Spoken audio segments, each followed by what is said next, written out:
Good morning, Madison and streamers everywhere. I'm Jesse Nelson. Sports Center brought to you by Ho Chunk Gaming Madison, home of smoke-free slots and the highest payout percentage in the area. Ho Chunk Gaming Madison. More spins, more wins, more fun. On to Chicago, where the Green Bay Packers and the rival Chicago Bears will meet Saturday night in the wildcard round of the NFL playoffs. The Packers securing the number 7 seed last week. The Chicago Bears securing the number 2 seed yesterday, despite a loss to the Detroit Lions in the regular season finale. The Eagles also lost, so the Bears are the number 2 seed, and it's Packers-Bears Saturday night. 7 o'clock kickoff at Soldier Field. It is the Amazon Prime game for the wild card round of the playoffs. That means local TV markets in Green Bay and Milwaukee will have the game on over-the-air television. Everywhere else, including in Madison, the game will be televised streaming exclusively on Amazon Prime. Plenty to get you set for the Packers playoff run all day long here on 100.5 ESPN and the ESPN Madison YouTube channel, including Wilde and Tausch, starting right now. Metro Kia of Madison, Madison's trusted Kia dealer. Stop into Metro Kia on the east side of Madison or metrokiaofmadison.com.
It is the Monday edition. The Packers to the playoffs, we knew that already. They escaped Minneapolis with a 16-3 loss. Hey, they didn't get shut out. And more importantly, healthy, except for maybe Bo Melton. But Jordan Love did not have to play. And if he had, Matt LaFleur had an interesting plan addition. Here we go again. Round 3, the rubber match between the Packers and the Bears. The 213th meeting and third meeting this season for a berth in the NFC Divisional Round edition. And the Ben Johnson's already popping off. I'm not a fan, but I got to be honest, kind of understand why you'd want to see the Packers shut him up edition of Wilde and Tausch on 94.5 ESPN Milwaukee, 100.5 ESPN Madison, 1430 ESPN Beaver Dam, ESPNWisconsin.com, the ESPN app, your Alexa smart speaker, streaming live video, Twitter, Facebook, YouTube, and of course everything you need on the all-new, all-redesigned, all-free, and all-customizable ESPN Wisconsin app, which you can find both in the Apple and Android app stores. I'm Jason Wilde, normally in Green Bay, still in Minneapolis. Be heading out as soon as this fine radio program and YouTube program ends. Jesse Nelson is in the Everlight Solar ESPN Madison studios and from his undisclosed location. He is the Packers Hall of Famer. He is Mark Tauscher. Tausch, good morning. How are you? I'm good. So do the kids not have school today, or are they just taking a day? No, they do. Yeah, good parenting. By the time I got done at... I am so dumbfounded by you, man. I'm not gonna. I don't get you. I never have. I don't think I ever will. But kudos to you, man. You went up to Minneapolis in the Channel 3000 Bowl. And Jason, what did you take away from yesterday? Because I didn't take anything away. What did you take away from yesterday in this great matchup? Of maybe this is what I want you to remember, and I want all your media brethren when this push for 18 comes, which is coming, remind everybody of this game and some of the others. So continue on. Just so we're clear before I begin, there, squishy little stress reliever ball guy. I don't want 18 games either. No, I know you don't, but I mean, the media complex does, and I want you to be up on the. I want you on the front lines fighting it. That's what I'm saying. Because that'll work. Because the NFL cares not only what I think, but they don't care what anybody thinks, right? They want Public their 18-game money. Thing, though. I'm not arguing that, but you can at least put up a fight. Well, we've got work to do then. If an entire beat core revolted, they would notice. Right, but they wouldn't care. Like, they would say, okay, well, you guys, all your readers and listeners and viewers won't get coverage of the 18th game because you're boycotting it. And by the way, it's not like Domofsky would stand up and tell his ESPN bosses, nope, can't do it. Don't think there should be an 18th game. I'm not covering it. He wouldn't do that. And quite frankly, neither would I. Did anybody want to cover that game, yes, besides you? Who wanted to cover that game yesterday? There were some terrible attitudes in the press box. There's no doubt about it. Nobody wanted to be there. So it's only going to compound. It's not going to get better. So in fairness, before I get to all my takeaways, there were games that obviously did matter, right? There were games that did matter in Week 18, Game 17. Sure. Highlighted by last night with the crucial missed kicks by each kicker, so Aaron Rodgers goes to the playoffs. But Boswell's wasn't crucial. They're still playing, so his kick wasn't crucial. But there were most games that were meaningless. No, I mean, you got floating around back there. What's going on behind you there?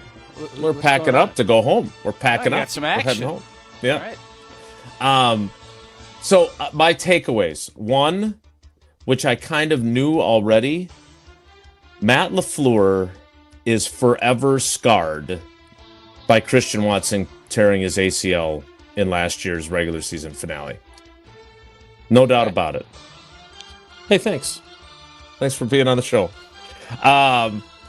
There's no doubt about it. This is your principal calling. I can't believe you're missing school to sit in a hotel room with your dad up in Minneapolis. Bring him coffee. They did. That was very nice of them. Is that an internship program? Oh, did she just get credit? Well, she's getting credits. It's a work release. Then it's okay. Yeah. Wait a minute. No, they're not. Work release is a little bit different. So, first, and I did call them in, and I did tell the truth. I didn't pretend that they were sick. But be that as it may, Matt LaFleur, because the way I asked him the question was, if it had not played out the way it did last year, would you have played your guys? And he said there's no doubt that had an impact on him. And so sure. I don't blame him, right? That is, you lose Christian Watson. Like, I'll be honest, experience shapes your decision making. That's why, history is going to repeat itself. I don't have a problem with what Matt LaFleur did yesterday, by the way. Okay, None at all. Ben Johnson seems to. He played his guys, and his team lost to a team with nothing to play for. We'll get to that coming up.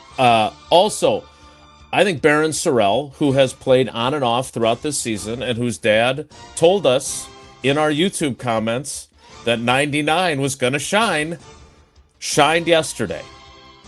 And I think it was Josh DiMaggio in our little group text who said, how am I supposed to feel about the fact that Barron Sorrell has made more plays in one game than I have seen Rashawn Gary make in the last X number of weeks? And I thought that was a fair critique from Joshy. He did. He had a good day yesterday. He was impactful. And by the way, the Vikings played all their guys, and this defense, again, J.J. McCarthy and Max Brosmer are not exactly great quarterbacks, but this defense held up okay. They got some key stops. They forced some field goals. They weren't great by any means, but they did it with basically two starters participating, right? With the two safeties, Javon Bullard and Evan Williams, and then maybe a little bit of Isaiah McDuffie sprinkled in. McDuffie, yeah. Yep. My other takeaway is I don't think they're going to get 11 interception version of Trayvon Diggs, but he looked like he was serviceable, right? He tackled, which is something that obviously Carrington Valentine they are unhappy with in his performance in recent weeks, but he's going to help them in some way. Now, he's also undeniably potentially going to get cooked by a Bears wide receiver, right? Because his numbers this season have not been very good. He's given up a passer rating of 157.8 or something like that. So that's not almost perfect. So, yeah, those were some of my takeaways. And my other takeaway is Clayton Tune had no chance. Like, they wanted to make sure that they got everyone through this game healthy to the point of not playing any of their starters other than Jordan Morgan, who I haven't looked at the tape, as the coaches say, but the feeling I got was that he was not star-spangled awesome at left tackle. Your thoughts? Okay. I don't have takeaways. I'm done with this game. I'm over it. I don't want to talk about it at all. I wasn't planning on it until you asked. You're up in Minnesota. Your boots on the ground for only the second time all year, and we're not going to ask you anything? Like, that's crazy talk by us. So thanks for your being up there for 4 days and grinding this thing out. We appreciate you. But that game was meaningless. I told you after the Ravens game it was. You tried all week to tell me that it wasn't. Come on. Like, this was worse than a preseason game. This was worse than a preseason game. It was unwatchable. So it's over. Nobody cares. By the way, Matt LaFleur and Prize Picks, thank you so much for kicking that field goal with McManus. Thank you so much. That helped old T. Even though I lost everything else at the Hard Rock Casino Rockford. Thank you so much. But outside of that, let's just move it along, man. That was a Travis. It wasn't I'm not going to say Travis. It just was dumb. Like, it was. Can I ask a question? Yeah, go ahead. How much of your opinion is shaped by the fact that a month ago we thought there was no way in God's green earth that you wouldn't be cashing the plus 9.5 wins ticket at Hard Rock Casino Rockford, and here we sit a month later, and that ended up not being a winning ticket as the Packers finish 9-7-1. It doesn't cloud my judgment on this at all. This one at all. The Ravens game, obviously, I still can't believe what I saw, and it was nice to see that the defense, bowed up yesterday a little bit. So no, that's none of it. It is what it is. When you get into these games, play silly games, sometimes you end up with silly results. That's just how it goes, and I don't have any problem with that. Now moving forward, and this is where I am starting to get really confused, and I need to get oh boy. We're not going to take positives and negatives today. No. I don't care. And if you want, you can put them on Twitter or whatever else. That's great. Two very ardent Packer fans. They have been, since we moved down to Sun Prairie, these guys are, I talked to them a bunch. They're texting. One of them is an avid listener to the show. What's wrong with the other one? I got this I think he's busy. I don't know. I push him to listen and watch more. Maybe 2026, that'll be his new thing. He's busy. Get your butt moving. Well, he's got a job. So I understand that there's stuff that you have to do. Danny Boy's got a job too, but he does listen a lot more. So anyways, they both are texting last night and saying, as long as we beat the Bears, I feel good about the rest of the season. And I'm looking at it like this is a group that has railed against the Green Bay Packers not going all in and not winning championships. Are we all resigned that, yes, we should beat the Bears, but then lose to Seattle and be done? Are we all going to be content as Packer fans if we go down to Chicago, beat their breaks in Saturday night, and lose a good game out in Seattle the following Saturday? Are we all going to be content with that? Because it feels like a lot of Packer fans are. I'm not in that camp. That's what I was just going to ask. So you would definitely not be. No. This thing's wide open. Now, the injuries play a factor. No doubt Micah Parsons and Tucker Kraft, two of your best three. Mm-hmm. But are you really looking around this NFC and saying, boy, Sam Darnold really scares me. Oh, my boy, oh, good Lord. We can't beat that team. They scored 13 points the other night against a bad defense. Our defense is better.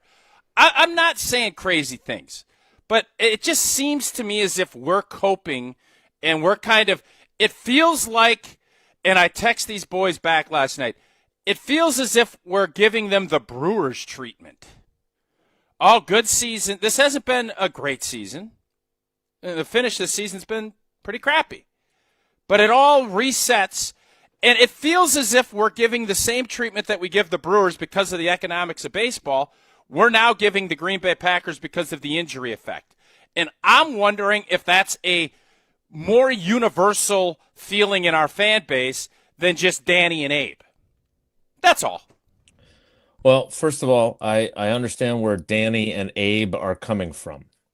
I think that they, I don't know if satisfied or whatever word they chose would be the one I would choose. But again, I'm not here to tell fans how to think or feel. But I don't think it's fair to take the injury factor out of the equation when you're evaluating this season. Whether it's with Matt LaFleur and Brian Gutekunst, whether it's with the overall success or failure of the season, they are up to 15 guys on injured reserve. And let's be honest, that was the number ballpark that your 2010 team was at. But they have lost much more significant pieces. Both those teams lost a starting offensive lineman, right? That 2010 team lost you. This team lost Elton Jenkins. They have both lost a tight end. But as good as J. Mike was, I'm still not convinced that J. Mike was as good as Tucker Kraft is now. So I don't think it's the same. Oh, I don't know, man. J. Mike. Tucker is a better overall tight end. J. Mike, y'all remember 09? I do remember. Y'all remember 09? Okay, I just wanted to make sure you remember. Mm-hmm. Okay. They lost Nick Barnett in 2010. Nobody that they lost on defense is the parallel of losing Micah Parsons. Totally agree. 100% agree. And while I don't think Devontae Wyatt is a perfect player by any means, we have seen how the interior of their defensive line has struggled without him. And frankly, he would also help their pass rush because he at least collapses the pocket forward, and then it gives edge guys more opportunity. So I do think you have to, that is a mitigating factor. Now, the fact that they're playing the Bears in the first round of the playoffs, a team that I still believe they are better than, which I don't think is some sort of hot take, I think you should expect them to win. And I think you were the one who said this in our little text chain last night. I'm pretty sure the NFL thinks they're going to win too. Because then the Packers would go Saturday to Saturday to play the number one seeded Seahawks in Seattle. So I understand that it's a polluted mindset to look at these mitigating factors and say, oh, this changes my expectations. But to your point, there is undeniably a wide open opportunity in the NFC. None of these teams are great teams. None of them. Nope. The Bears aren't, the Packers aren't, the Eagles aren't. Including Green Bay. Correct. Green Bay, by the way. Right, exactly. So, we all remember the team you were on. The right team gets hot, and it could be anybody, right? The Rams have shown their flaws. We know the Panthers have their share of flaws. They talk about backing into the playoffs. They lose to the team that they were battling. That was not a win and get in NFC South game. Then both teams have to sit and wait to see what Atlanta, which fires Carolina. No, it was a win and get in for Carolina. They just didn't. So, but they got in anyway, and a team that fired its coach after the game got them in. So there are no great NFC teams in the AFC. Maybe you can argue that that's a tougher road and it's not as wide open as the NFC is. But I agree with you. I agree with Tausch. I don't have the shirt with me, but I think it's wide open. I just don't know what to expect from the Packers. And that's one of my questions for our fans today is what exactly are you expecting, along with your question from Abe and Danny, which is, will you be satisfied if the Packers beat the Bears, and that's the last win they have, right? Because then they would go to Seattle and theoretically lose in that world. I don't think Seattle's defense looks really good to me. I haven't watched them all the time, but I certainly watched them the other night against San Francisco. That looked like a pretty good group. I remember you talked about that, how physical Seattle's defense was. Nate Hobbs would fit right in. So I agree that it's wide open, but those are our questions for today. Do you believe that this is wide open? Do you like the Packers? What are your expectations? And then if they only beat the Bears, if they beat the Bears and then lose to the Seahawks, how do you view this season? 844-770-3776, 844-770-3776. Tausch, I do have to ask the corollary question. What if they lose to the Bears? Yeah. What are you asking? Matt LaFleur's job status? If we lose to the Bears, this season is an utter disappointment. If we are in the same exact place and we lose to a team that, won the division, but I think we all in our heart of hearts, and you could tell everybody in that locker room feels this way, that we're better than. If you lose in a win-or-go-home game to your rival this whole season, you didn't win the division, you're basically, the last team, you're a tie away from not advancing. This is where we're at. I think there's going to be a lot of long, hard looks at where this team is. Because you lose this game in the playoffs, I still think Matt LaFleur is going to be the coach. I don't think there's going to be wholesale changes, which I think some Packer fans – I promise you this. If that happens Saturday night, next Monday's show is going to be a complete referendum on Matt LaFleur. You can take that to the bank, and I'm guessing it'll be at least 50-50 saying we need a new leader. That's what I think will happen. I am not in that camp. But I'll say this. You don't beat the Bears. What are you taking away from this season? Boy, it sure was fun to have Micah Parsons on the team. Right? Yeah, the optimism for next year is going to be strong regardless. Because you're basically saying we're getting 2 all-pro players back and a big-time important defensive lineman back into the mix. Right? Mm-hmm. So that part, the offseason is going to be the offseason. I'm talking about this season. You go all in getting Micah Parsons, and if you lose to the Bears in Chicago as a 7 seed again for the 3rd straight year, it ain't going to be pretty. And this is not going to be deemed it's not going to be deemed as some great successful season. It's going to be looked at as a disappointment. This game Saturday is going to be the difference between disappointment and a big group of fans, led by, in my world anyways, Danny and Abe, saying, yeah, with the circumstances we're in, this is pretty good. Which is, in fairness, how we look at the Milwaukee Brewers. And I never in my life of doing this show thought there'd ever be an equivocation of, they did this, because has there ever, Brewers fans, we all understand the economics of it, and I think that always supersedes the expectation game. I think the injuries this year are going to do that for some, too. It's not going to do it for me, I don't believe. Okay, that's fair. I understand that. I would say that the injuries are significant enough that that's what changes the perception. They are, but we're not. There's no 85 blanket Bears out here. There isn't some juggernaut. I understand, and I personally expect. Here's my expectation, and then we'll get to a break and get the calls. My expectation is they go down to Chicago, they beat the Bears, and they lose a tough one in Seattle. I don't think they'll get blown out by Seattle. I think that's to me, that is what I expect the end game for this season to look like. And if that's the case, I have no problem with Packers fans who choose to grade the season on the curve that I'm talking about. I also understand those Packers fans that are going to look at it and go, the thing was wide open. You had a chance to beat Seattle at Seattle and you didn't do it, and they're ticked off. Totally. If they feel like that after the divisional round, I get it too. They've never made it past the NFC divisional round with Matt LaFleur not having Aaron Rodgers. You want to say that criticism? That's fair too. I get it. I get all that. But again, if we could live in fantasy land for just one moment, and think what this team is.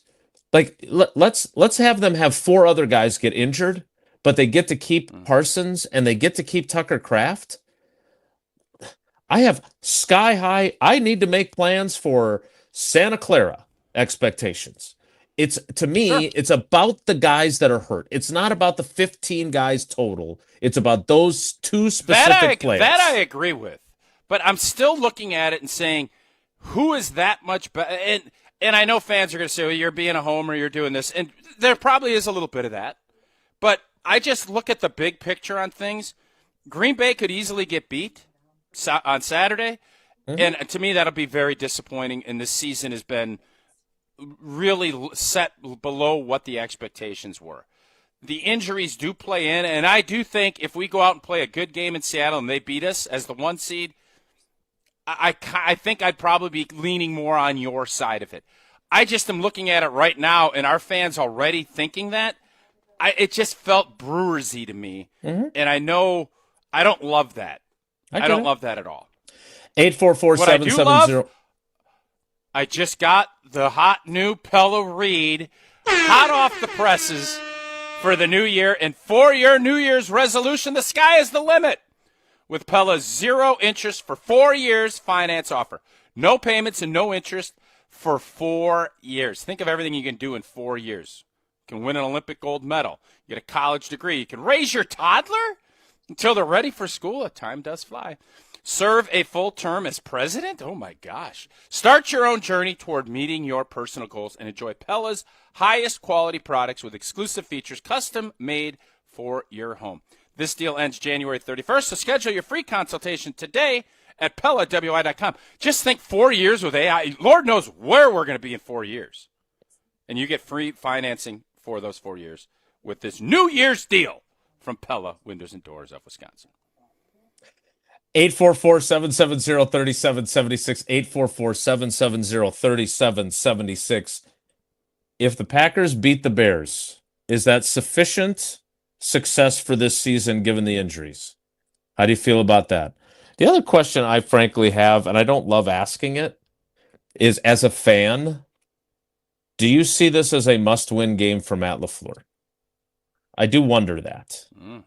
I don't love that narrative because I don't agree with it, and neither do you, but I feel like the amount of vitriol for the head coach that I get in my mentions is really remarkable. It's really crazy. I'm taken aback by it. And for a guy that has won a lot of football games here. Yes, indeed he has. This whole idea of trying to bring in Kevin Stefanski instead, like, what are we doing? I saw people writing that out yesterday, too. Like, come on. It's because he's different. Come on, right? Clicky. Well, Clicky Florio. Click your phone dial. 844-770-3776, 844-770-3776. We'll get to your calls next. It's Wilde and Tausch. This is Wilde and Tausch, presented by Pella Windows and Doors of Wisconsin. Call Gina Della from Pella today, 855-PELLA-WI, and online at PellaWI.com/radio. Good Karma Brands is proud to be an equal opportunity employer, providing equal employment, development, and advancement opportunities to all teammates and applicants.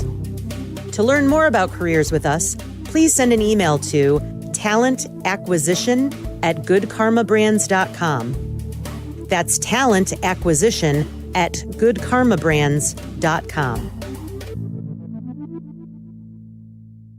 Badger fans, get ready to give back and chuck some pucks. Join Wisconsin Men's Hockey Friday, January 9th as the Badgers host Chuck a Puck, presented by BMO when they take on Alaska Anchorage at 7 p.m. Donate new or gently used recess equipment for the Boys and Girls Club of Dane County to earn your chance to throw a puck on the ice after the game and win prizes like a Wisconsin hockey jersey, signed sticks, or 2026-27 season tickets. Get your tickets to the game now and learn more at uwbadgers.com. $2.3 million.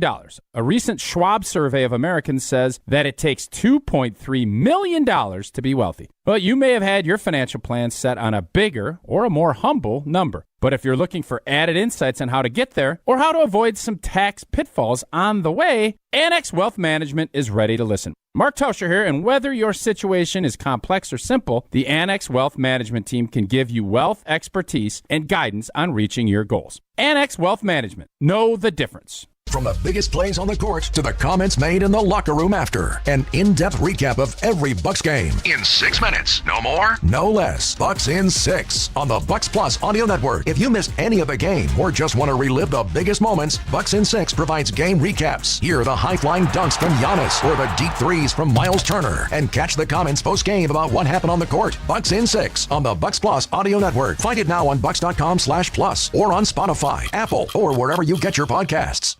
I knew that we were going to be getting engaged soon and needed to do some ring shopping. Heard the radio ads of Chalmers and decided, hey, we should give it a shot at Chalmers. They were just awesome at accepting us through the door and understanding what she wanted in terms of how she wanted it, and they delivered. Everybody always is telling me how sparkly my ring is. They tell me that they really like the style of the ring and the setting that it's in. I am ecstatic with it. Thank you, Chalmers.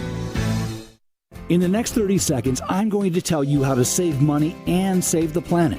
It's simple. Ditch your energy bill and make the switch over to Everlight Solar. While electricity prices keep rising, Everlight Solar will give you the chance to take ownership of your power while also reducing your carbon footprint. As a local company based out of Madison, they'll be there with you every step of the way as you make the switch to solar. To learn more about how you can save money and save the planet, go to everlightsolar.com. Imagine the peace of mind knowing your home or business is safe 24/7. I'm Jeffrey Beckman, president of J&K Security Solutions, and we provide security you can trust. Serving Madison and southern Wisconsin, J&K Security Solutions offers state-of-the-art home and business security systems tailored to your needs. From video surveillance to home and business automation, to find out how J&K Security can help secure what matters most in your life, visit jksecurity.com.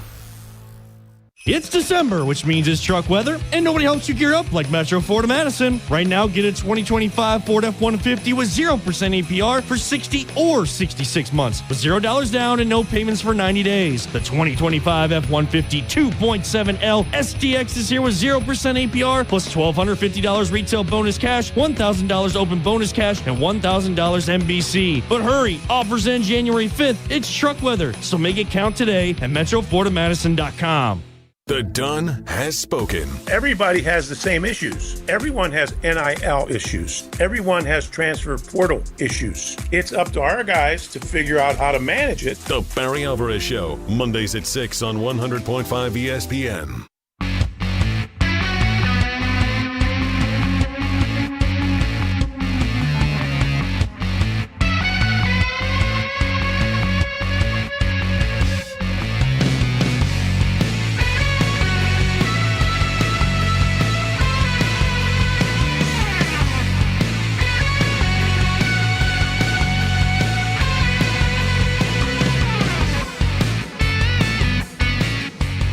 Eight 844-770-3776.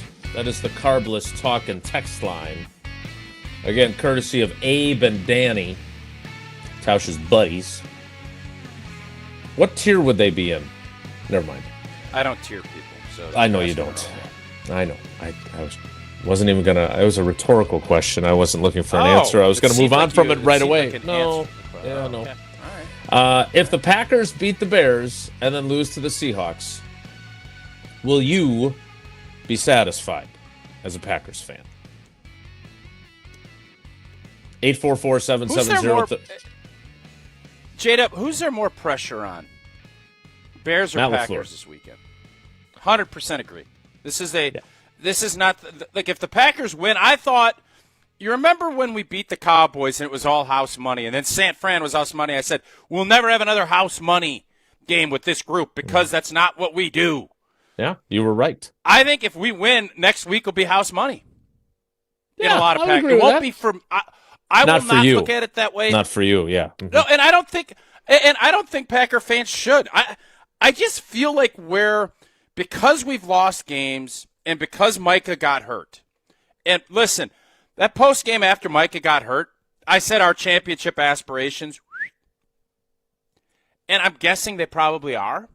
So, but I just feel like watching the Bear game and how our defense played, but then the Ravens game comes up, and I don't know what the hell to expect. That's the hard part I'm having with this. What defense are we getting? I have a good idea what offense we'd get had we played the last 3 weeks. I don't know what we're going to get the first half in Chicago. That's fair. I don't have a clue. Incredibly fair. Mm-hmm. So that's where I'm just kind of I don't see another team being so much better than this team. And that's the hard part I have. Just like I thought when we had San Fran on the hook and we let him off. Mm-hmm. Those opportunities, you don't know when they come back. You don't know when Micah's going to blow a knee or Tucker. You don't know that. When you have it, you got to take advantage of it. You know who knows that really well now? Dan Campbell and the Detroit Lions. Mm-hmm. So that's why I just don't want to give in to the, oh, shucks, man, if only you can do it. So if they went on Saturday night, and they're not a lock stocker, as you like to say, favored, but I do believe they should win the game. On top of that, I'm not saying that people should be satisfied if they go to Seattle and lose, but I would think that the reaction after the game would be a higher level of understanding and forgiving. That's all. You're still going to be disappointed, especially if you're in position to win the game. To me, that's the biggest thing. I guess it depends how the game goes. Yeah, if we get trounced like we did against the Falcons in that NFC Championship game. Exactly. You put your hands up and say we're outmanned. That's a whole different animal, too. So we'll worry about that when we get there. Yeah, I gotta win the first one first. Get there. Yep. Saturday night, 7 o'clock at Soldier Field. All right, let's get to our first call. Then we'll start digging out from under this avalanche of calls, which is awesome, by the way. I love that we're getting this many calls. 844-770-3776. Not quite to full phone lines, but very close. Let's start in Salem, Massachusetts. That's where the Salem witch trials were, right? There's a lot of Salems around. Is that the witch trial, Salem? That is witch trial, Salem, yes. All right. That was Maine. You sure it wasn't Salem, Maine, that the witch trials were? No, that's where they make blueberry pies. Let's go to John in Salem, Massachusetts. Sam, good morning. Or John, good morning from Salem. Salem, how are you this morning? Hi, John. How are you? Hi, guys. Doing great. Hi, guys. I'm awesome. How are you? We're good. We're doing great. No, sorry to lead in with such a lengthy introduction about witch trials and the like. What do you got for us? No problem. Salem, Mass. is the witch area, by the way. My neighborhood is actually called Witchcraft Heights, so they really lean into it big time over here. That's amazing. So, isn't it cool? Halloween's big here. A lot of people get excited about it. Yeah. So, Jason, I wanted to touch on two things. First, how you said that, or asked if we believe that the NFC is wide open. And I do completely. And I think the matchup with the Bears in the wild card round plays a lot into that. And not only that, I think how it happened is a big deal too. At least myself, I wanted no part of Philadelphia in the first round. And a lot of that stems from what they looked like against Baltimore. Philly isn't the same team they were last year, but I got to imagine Saquon Barkley was licking his chops if he had the chance to watch that film. And I don't think that was great. I do think that game was an aberration. It was kind of the accumulation of clinching with Detroit losing to Pittsburgh. It was the collapse against Chicago with Jordan getting hurt. And then it was Hobbs and Haddon and Riley going down in that game. So that was just kind of a perfect storm. I don't think that's truly representative of who this team and who this defense is. Mm-hmm. But now that they've got the Bears and that they've got them based on how everything went down yesterday, they've got a team that thrived on fourth quarter comebacks and one-score games this year who have now lost 2 consecutive of those to finish out the year. So they've got to be reeling a little bit, maybe not quite feeling themselves as much as they were. And I think it's just a better matchup for the Packers. I think they can push them around a little bit, whereas I don't think they can with Philadelphia. And getting that one win in the playoffs can kind of kickstart everything. I think it's huge. And then in terms of if they beat the Bears and don't go anywhere further, I think you always say that words matter. I think it would be disappointing. I don't think it would be fair to call the season a failure, not only because of the injuries, but exactly like you said, it's who is hurt and who is behind the players that are hurt, right? When Ryan Grant went down in 2010, James Starks was excellent in the playoffs. When they lost Woodson in the Super Bowl, Tramon Williams broke up the pass on fourth down to clinch the Super Bowl. They had guys behind the folks who got hurt stepping up. Whereas, Micah Parsons goes down, Rashawn Gary's a ghost. They haven't been able to generate any pressure whatsoever. Tucker Kraft goes down, and their yak potential is just out the window. Nobody has really stepped up and taken that on. So I think all of those things factor in, and I think it's important to mention all of those.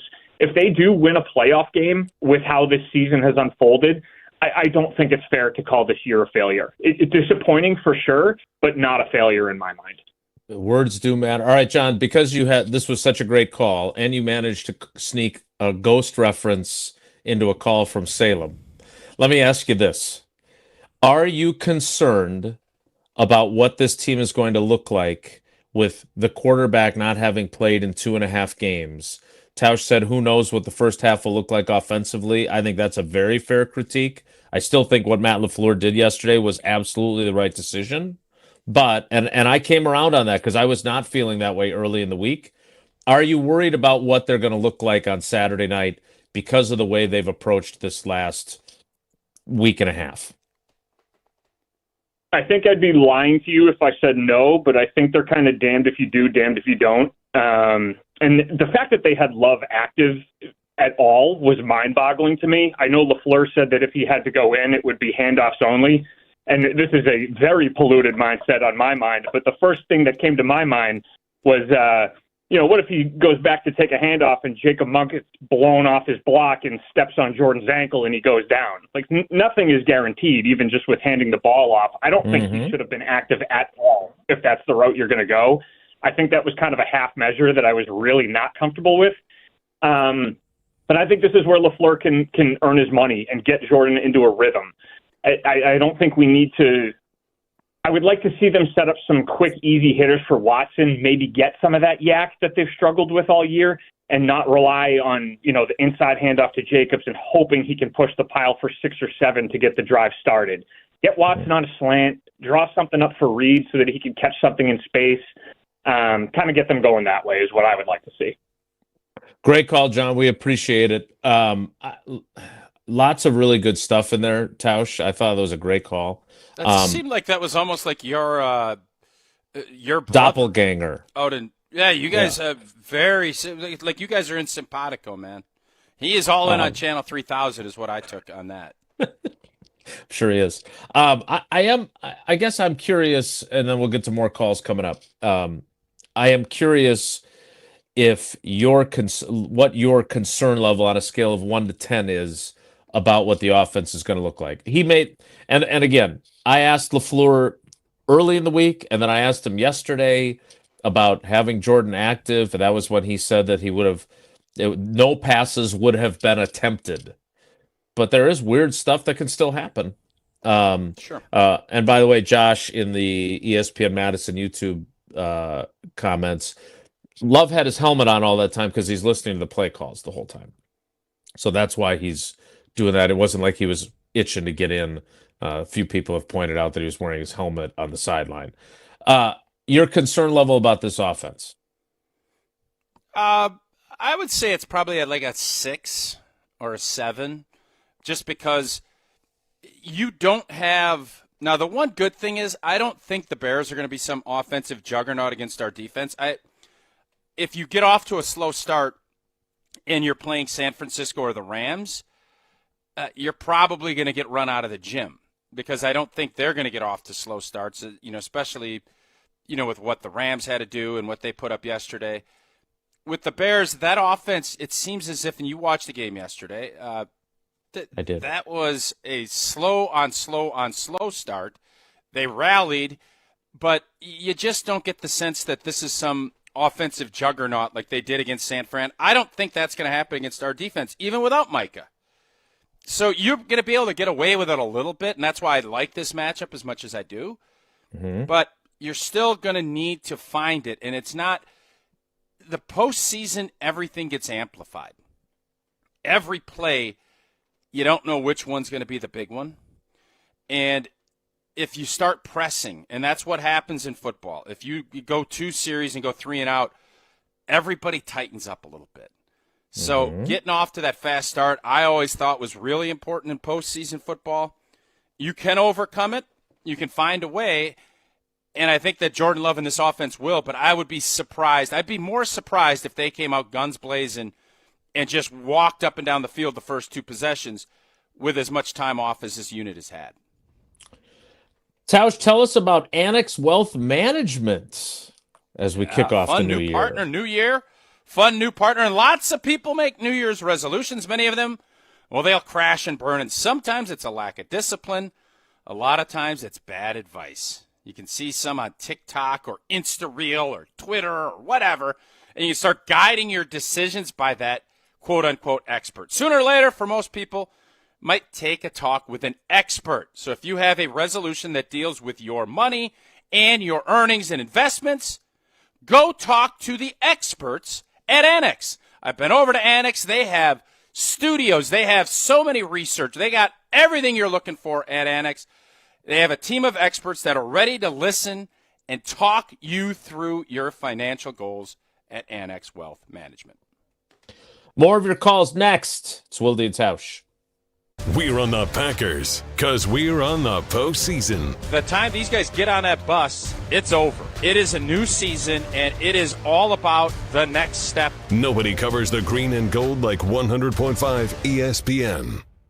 Mark Tauscher here for Pizza Hut. I've told you for a while about how much I've loved Pizza Hut since I was a kid, and it's especially great around the holidays. Now huddle up. The holidays just got a game changer. Pizza Hut's Triple Treat Box is back with 2 medium pizzas, breadsticks, and a dessert starting at $19.99. It's an easy way to feed the family and still be ready in time for kickoff. The Triple Treat Box, only at Pizza Hut. Order online at pizzahut.com or in the Pizza Hut app. Pizza Hut. Feed good times. UW Credit Union presents the Prep Mania Student Athlete of the Week, supporting local student athletes as they grow on the field, in the classroom, and in the community. UW Credit Union is here for every U. Learn more at uwcu.org. Here's Dennis Semrau with the UW Credit Union Student Athlete of the Week. Our ESPN Madison UW Credit Union Student Athlete of the Week, Owen Thomas Barnett. Thank you for having me, Dennis. But your name is? Barney. Barney, yeah, okay. We got to talk about this. You have the Owen line. Yes, so we give do. a shout out to your line mates in hockey. Shout out Owen Porter, Owen Cook, played with me on the Edgewood hockey team since freshman year. You look at your time here at Edgewood. What is going to stand out, I guess, the most other than maybe a championship? The people I've met, the memories I've made, just like the whole community aspect at Edgewood is just like no other. I mean, it's really special, and I'm going to cherish everything, all the memories, all the people I've met here through my 4 years as they come to a close. So I'm just grateful to be a part of a community like Edgewood. Ben Brust here, and let's cut the crap. I've been sold the lie with sportswear too. You pay a fortune for big name gear, a fancy logo, and a slogan, and it still stinks. Then I found Iron Jock, and now it's all I wear. It's built on science. Their silver ion technology is woven right into the fabric. It kills 99.9% of odor-causing bacteria, and it never washes out, ever. Get yours today at ironjock.com. That's ironjoc.com. At J&K Security Solutions, protecting your home or business is more than just a priority. It's what we do. I'm President Jeffrey Beckman. Since 1987, J&K Security Solutions has been committed to providing Madison and Southern Wisconsin with dependable security solutions. Whether it's security, fire, or the latest automation solutions, go to jksecurity.com to see how J&K can help keep your home or business secure. Get protected now at jksecurity.com. What's new at Zimbrick Chevrolet? A lot. A free car wash with every service, plus a brand new detail facility to keep your ride looking fresh all year long. Relax with coffee and snacks while you wait, and if you can't, grab one of their numerous service loaners, take the shuttle, or even get a lift on them. Plus, Zimbrick Chevrolet has the largest new Chevrolet inventory in southern Wisconsin, and you'll never overpay at Zimbrick Chevrolet. Zimbrick Chevrolet in Sun Prairie, the name you can trust. Hey, it's Bobby Stricker. And I'm Izzy Stricker. Golf is a pretty big deal for us, and we want to see it grow. That's why we've teamed up with Good Lion Golf right here in Madison. It's golf apparel made for the course, but perfect for everyday life. From hoodies and jackets to beanies and caps, it's a break from the same old clothes found in the pro shop. Good Lion is designed right here in Madison and is built on community, creativity, and connection. Check out goodliongolf.com and join the humble pride today. Use code ESPN20 for 20% off your order. That's goodliongolf.com. Experience, knowledge, results. That's what really matters when you need help after a serious truck accident. You'll need a lawyer experienced in fighting and winning for people just like you. Gruber Law Offices has the resources, strong track record of success, and a team of experienced lawyers to take care of your needs. We've successfully helped people injured in big truck accidents for more than 35 years. Gruber Law Offices. One call, that's all. Your state, your teams, your ESPN. The ESPN Wisconsin app. Customizable just to you. Find the ESPN Wisconsin app in the Apple or Android app stores today.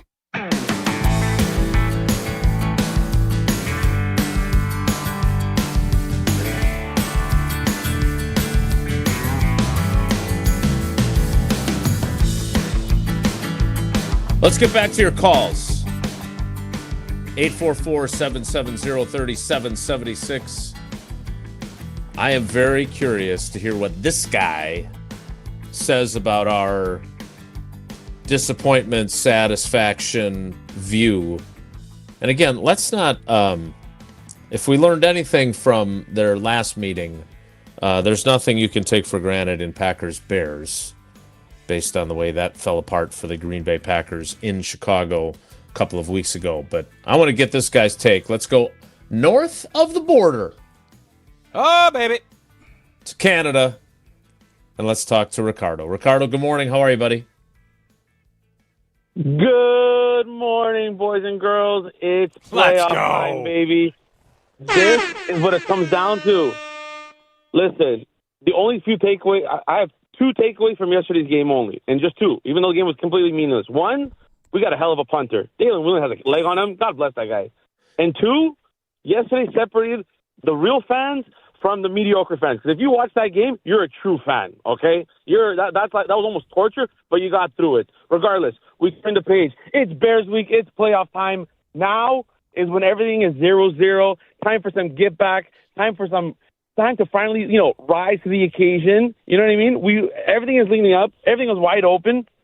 No team scares me, not let alone the Bears, the Seahawks, listen, everybody has a weakness. Everybody has strengths. Finally, Matt LaFleur did a smart thing and he rested the starters. So now we got some help. We got some help for some key players going to the playoffs, and that's what we needed. Jordan Love. Now is when Jordan Love can really cement himself among the upper echelon of quarterbacks in the league, the elite, the elevate. Now is when he needs to literally start going to 300, 400-yard passing games, 4 touchdowns. You need to raise the offense around you. No more wide receiver committees. I don't care about that stuff. Best players play. Watson needs to be targeted. Reed needs to be targeted. Jacobs needs to be targeted. Nixon, you need to return kicks, okay? That's what you do best. We need you back there. You're an all-pro. Forget about, enough is enough. Now is when everything is in the middle. Everything is in the middle of the table. All the chips are on the table, okay? Matt LaFleur needs to play, needs to coach for his life, because guess what? It's win or go home now. You can rewrite the whole season with one game. If you win this game, no one will care about this 4-game lose. We could have won 4 games straight and still lose in the first playoff. It would be a disappointment. You lost 4 games straight, and if you win your first playoff game, guess what? No one cares. You're on to the division round. Mm-hmm. It starts fresh. Let's go, boys. It's Bear Week. Let's shut them up down in Illinois. Let's have some fun. It's Bear Week, boys. Yes. Let's go. So I agree with everything Ricardo said except for the fan part of it.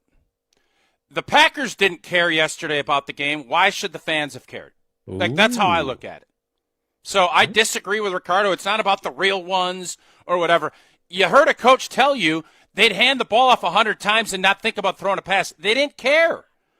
And that's okay. I mean, I understand why it all played out, but I'm not going to let Ricardo, who is the beacon of positivity, say that if you didn't care yesterday. No. I disagree with Rico big time on that part of it. But the rest of it, nobody is going to care about the 4-game losing streak, although I'll say this. Had you won the last 2, we'd be in the 2 slot hosting the next 2 games at Lambeau. So if you end up getting beat and have to go to Seattle, where you could have played Philly or someone else at home, there is a ripple effect that you could look at and still kind of say, boy, what if. That's not the world we live in. You deal with where you're at. And I don't think going out to Seattle, now it's going to be a big, big challenge.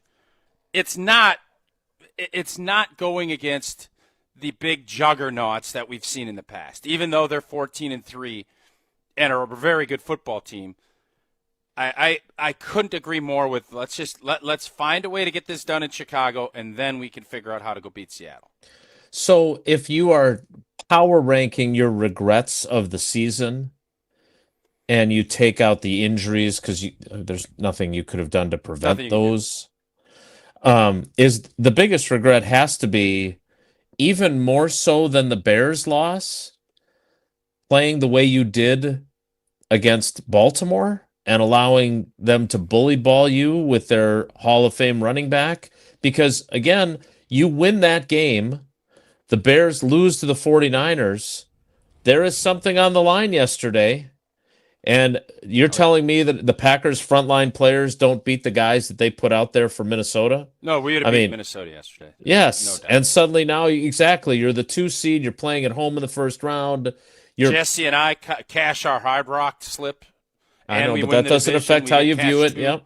No, it doesn't, but it's part of the deal. Here's what I would say. I would disagree with your premise on the Ravens. The Ravens came and beat the hell out of us. That's football.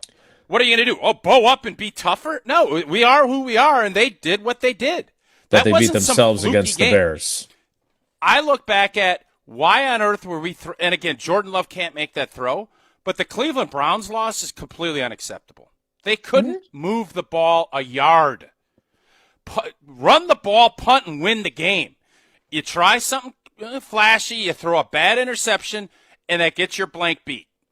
That game changed the complexion of the season, too. Carolina, you could make the same arguments. They beat us. We played like junk. Cleveland, we handed it to them. Those are the ones that get you. Baltimore beat the hell out of us. I can't say. What am I going to say? Well, please stop Derrick Henry? Yeah, it's easier said than done. We couldn't do it. Stop Cleveland Browns from going on an 80-yard drive to go get a tutter to beat us? Yeah, we had Micah Parsons then yet too, by the way, and he was the Sandman, by the way. So, no, that game is the one that I'm going to look back at this season and say, if only.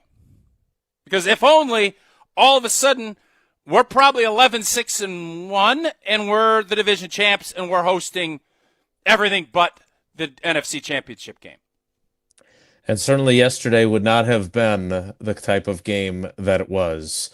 844-770-3776. 844-770. Was there a worse game in your 30 years of covering the team, strictly from a watch and an execution?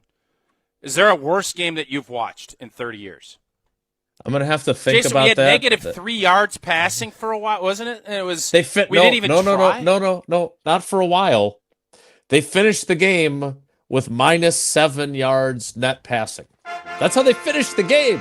You cannot have watched a game in your 30 years that was worse than that. There was the Lions game in 2018 when Rodgers, that was the last time they got shut out. Sure.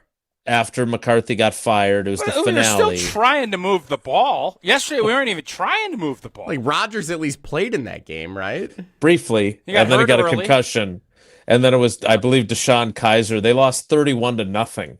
And so, at least the Packers defense did a good job yesterday. That's fair, and the punter was good.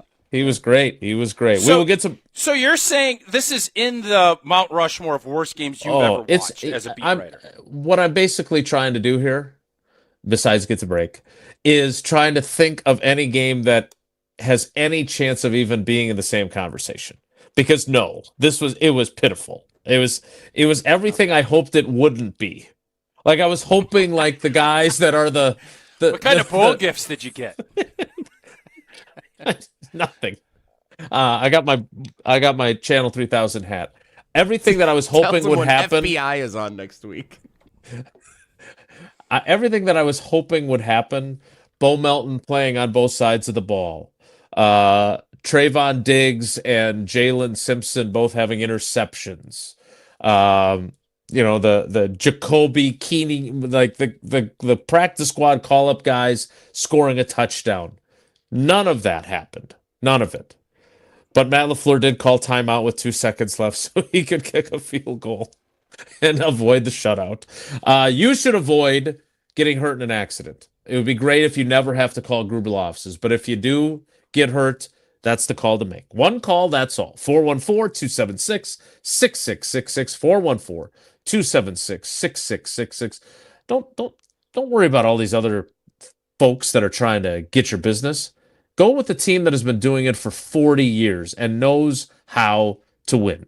Go to gruber-law.com to find out more. We will get to more of your calls next. It's Wilde and Tausch.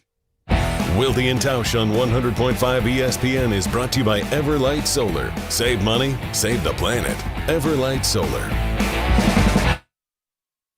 Mark Tauscher here to tell you a little bit more about Everlight Solar. We all know that electricity costs are on the rise. That's why you need to talk to my friends over at Everlight Solar. Their local team here in Madison is here to keep it simple. From your no-cost consultation to solar panel installation, the team at Everlight Solar will be with you every step of the way. Not only will they help you save money, but by switching to solar, you're also helping save the planet. Everlight Solar, a proud partner of Wisconsin Athletics. Check them out at everlightsolar.com. All day, every day, the Carbless Talk and Text line is open for you. 844-770-3776. The Carbless Talk and Text line. This is more. Prizes, flyaways, even cash money. You want it? We've got it. Find a list of all contests and official rules by visiting ESPNWisconsinContests.com. That's ESPNWisconsinContests.com.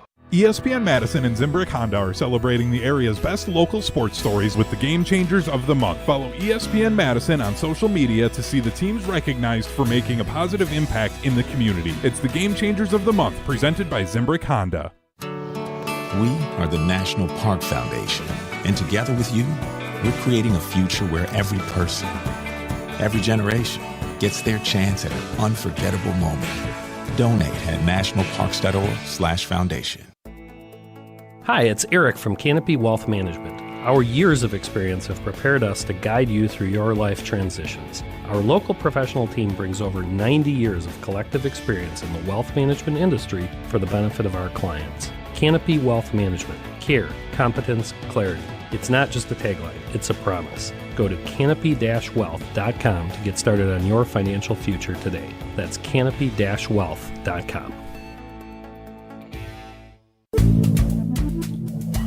Good Karma Brands is proud to be an equal opportunity employer, providing equal employment, development, and advancement opportunities to all teammates and applicants.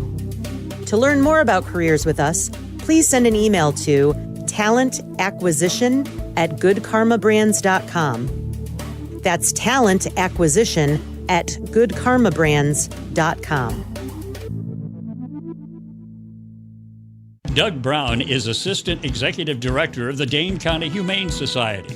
Doug, your organization has business technology from James Imaging Systems. Today, we'd like to hear about your mission. At Dane County Humane Society, we believe that everybody deserves the unconditional love that a companion animal can bring into their lives. We take pride in working with our community to help people help animals. How so? We are proud to offer services for adoptions. We're proud to help lost animals find their way home. We're proud to be able to take care of the injured and orphaned wildlife of the community. How can others lend a hand to help the Dane County Humane Society? I'd encourage anybody who is interested in helping to visit our website where they can learn more about the organization, including ways to volunteer, to donate, to participate in a special event. And the Dane County Humane Society's website is GiveShelter.org. one more time. GiveShelter.org. James Imaging Systems, your local business technology partner.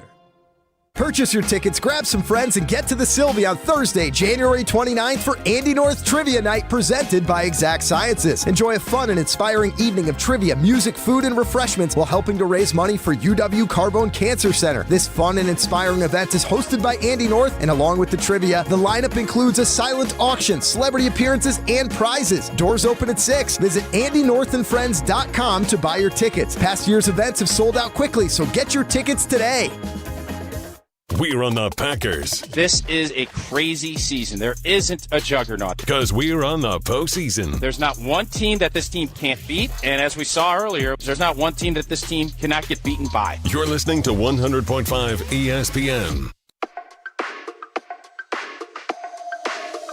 Say don't want nothing, but you look better on me. You look better on me.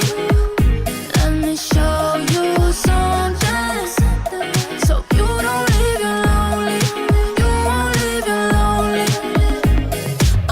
Tell me, baby, who better for you? Packers, Bears, Saturday night on Amazon By the way, Prime. love this Saturday night compared to the rest of it. I was hoping against Monday night. Sunday night that doesn't would have fit been your okay. schedule? No, I just don't want to play Monday night. I just didn't want to. I think Would've worked drag better it for me. out. I wanted it to be – I thought if I had to pick, Sunday afternoon was where I thought it was going to land, that 3:30 window. I thought that was going to be it. I was shocked that it wasn't – I thought for sure the Sunday night game was either going to be Philly, San Fran, or us and the Bears. Thought that was going to be it. And when New England fell into that, I was kind of like, whoa, okay. But I'm kind of convinced it not to say it, because I'm not saying the NFL's scripted. I know there's plenty of fans that feel that way. I don't. Do I think there's – I don't want to go down that. I just don't think that's the case. But do I think that they know Seattle's going to play Saturday night, are going to host next week, and they want to have a team that plays them on a full week's rest? I do. Oh, I do. And that's why I think they have the Rams, because they think the Rams are probably going to win. Correct. Now, obviously, it could all get thrown off, and San Francisco could win. We could lose to the Bears, and then it's San Fran heading back out to Seattle to see that matchup. This again, I'll probably wait till next week to really make a push. Jesse, book Greeny for next Monday or Tuesday. I'm going to push to get this Pick Your Opponent on that Tuesday show next week, because I still think that is the right thing for the NFL to do. Get right on that. You already pitched the idea to him. He already said he liked it. Well, I need him to amplify it. Him or McAfee. You can get either one of them. One of those two guys can help amplify this point. Either one's fine with me. Greeny. The Saturday games, as Tausch said, are Rams at Panthers and Packers at Bears. The Sunday games, the early game is Both roadies Bills are winning that game. Both roadies. Bills at Jaguars. The Bills Jaguars winning win. that game? Oh, okay. Nope. 49ers at Eagles. Eagles win that game. And Chargers, Patriots in the nightcap. Patriots win big.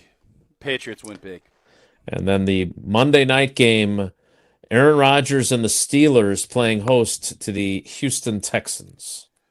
Houston wins big. Okay, there you go.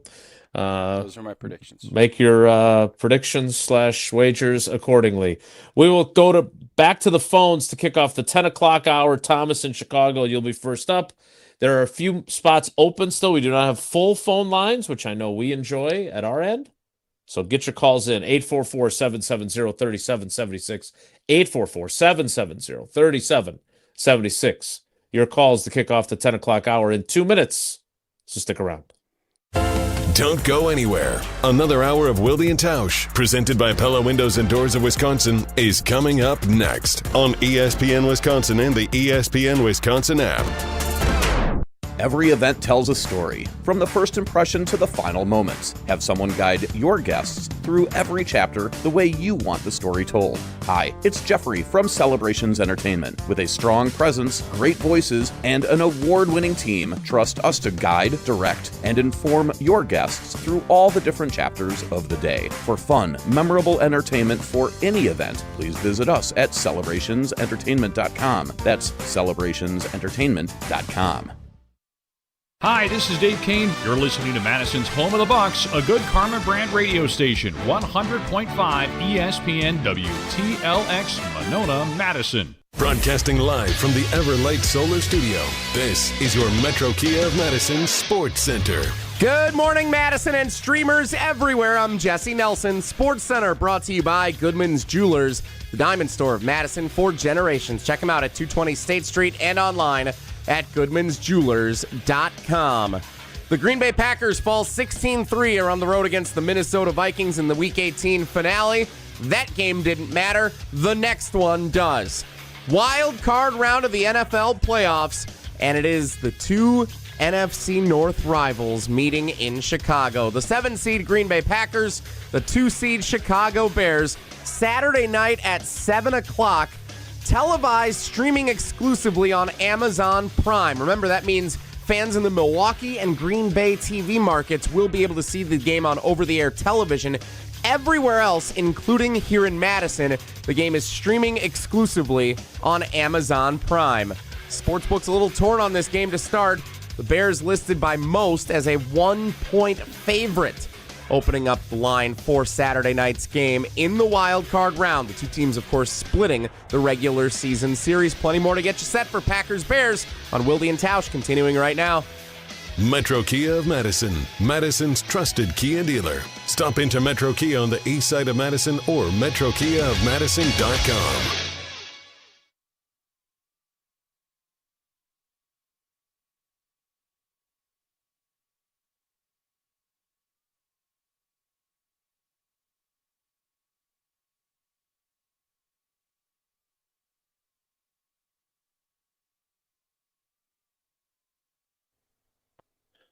The 10 o'clock hour of Wilde and Tausch begins now.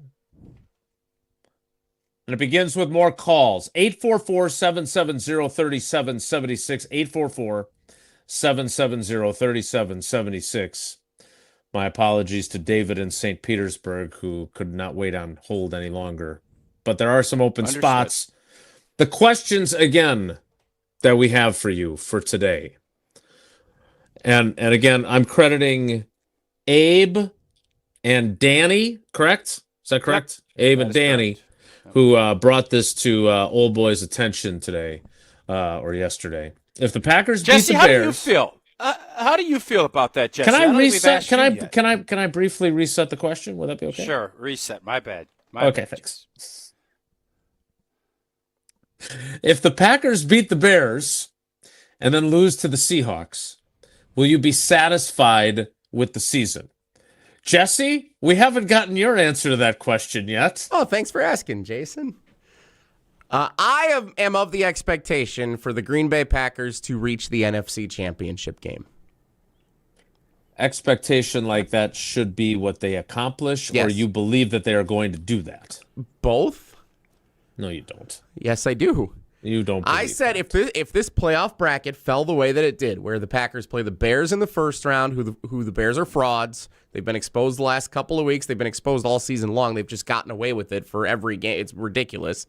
They're actually going to play. Frauds is strong, Gel. They're frauds. Nah, they're frauds. Okay. And the Seahawks are the team of the three that made the playoffs in the NFC West. They're the team that least scares me because of their lack of playoff experience and Sam Darnold's typical performances if he does get to play in a big game like this. I am of the expectation that I believe the Packers, even with the injuries that they've sustained, even with the struggles and the stumbling to the finish line that they've done, I believe that they should win 2 playoff games, knowing what the path is against the Bears and Seahawks.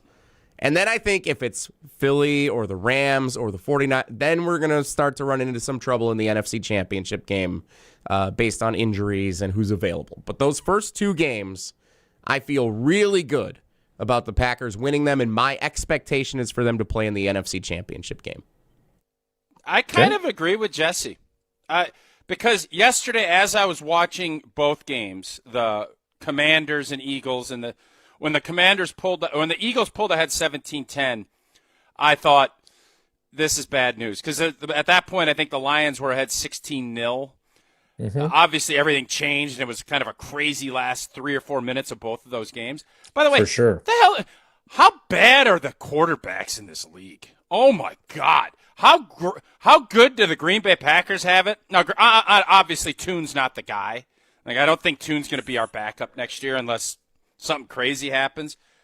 But I just watched the Philadelphia Eagles, who are the world champs. That's their backup? It's 4th and 16, and you throw the ball out of bounds at the end of the game? Give your guys a chance, man. And I saw the Chargers do the same thing. What the hell are you doing? It's the end of the game. It's not like you were getting drilled. Throw it up in the air and give a guy a chance. What in the world? No wonder, for now, the NFL, the way they've protected their starting quarterbacks, I almost think we need to do more. That crap was unwatchable. What I watched yesterday between Pierce Brosner, and Johnny Tune, and I don't even know the dude from Philly, and they got a 39-year-old quarterback that's in his 19th year that's had 10 starts in his life for Washington, and he was a star of stars. He was a star yesterday. We need to bubble wrap our quarterbacks more because that is unwatchable. So that was my other lesson I learned yesterday. But the thing, my takeaway was, had Philly gotten the 2 seed, I was picking Philly to beat us and the season to be over. This way, I see a road to the NFC Championship game. I didn't had we had the 2-7 going to Philly. That's how I felt. 844-770-3776. Let's get back to the phones. Let's talk to Thomas in Chicago. Thomas, good morning. You're going to have a fun week with your Bears fan friends. How are we doing? I'm doing fine.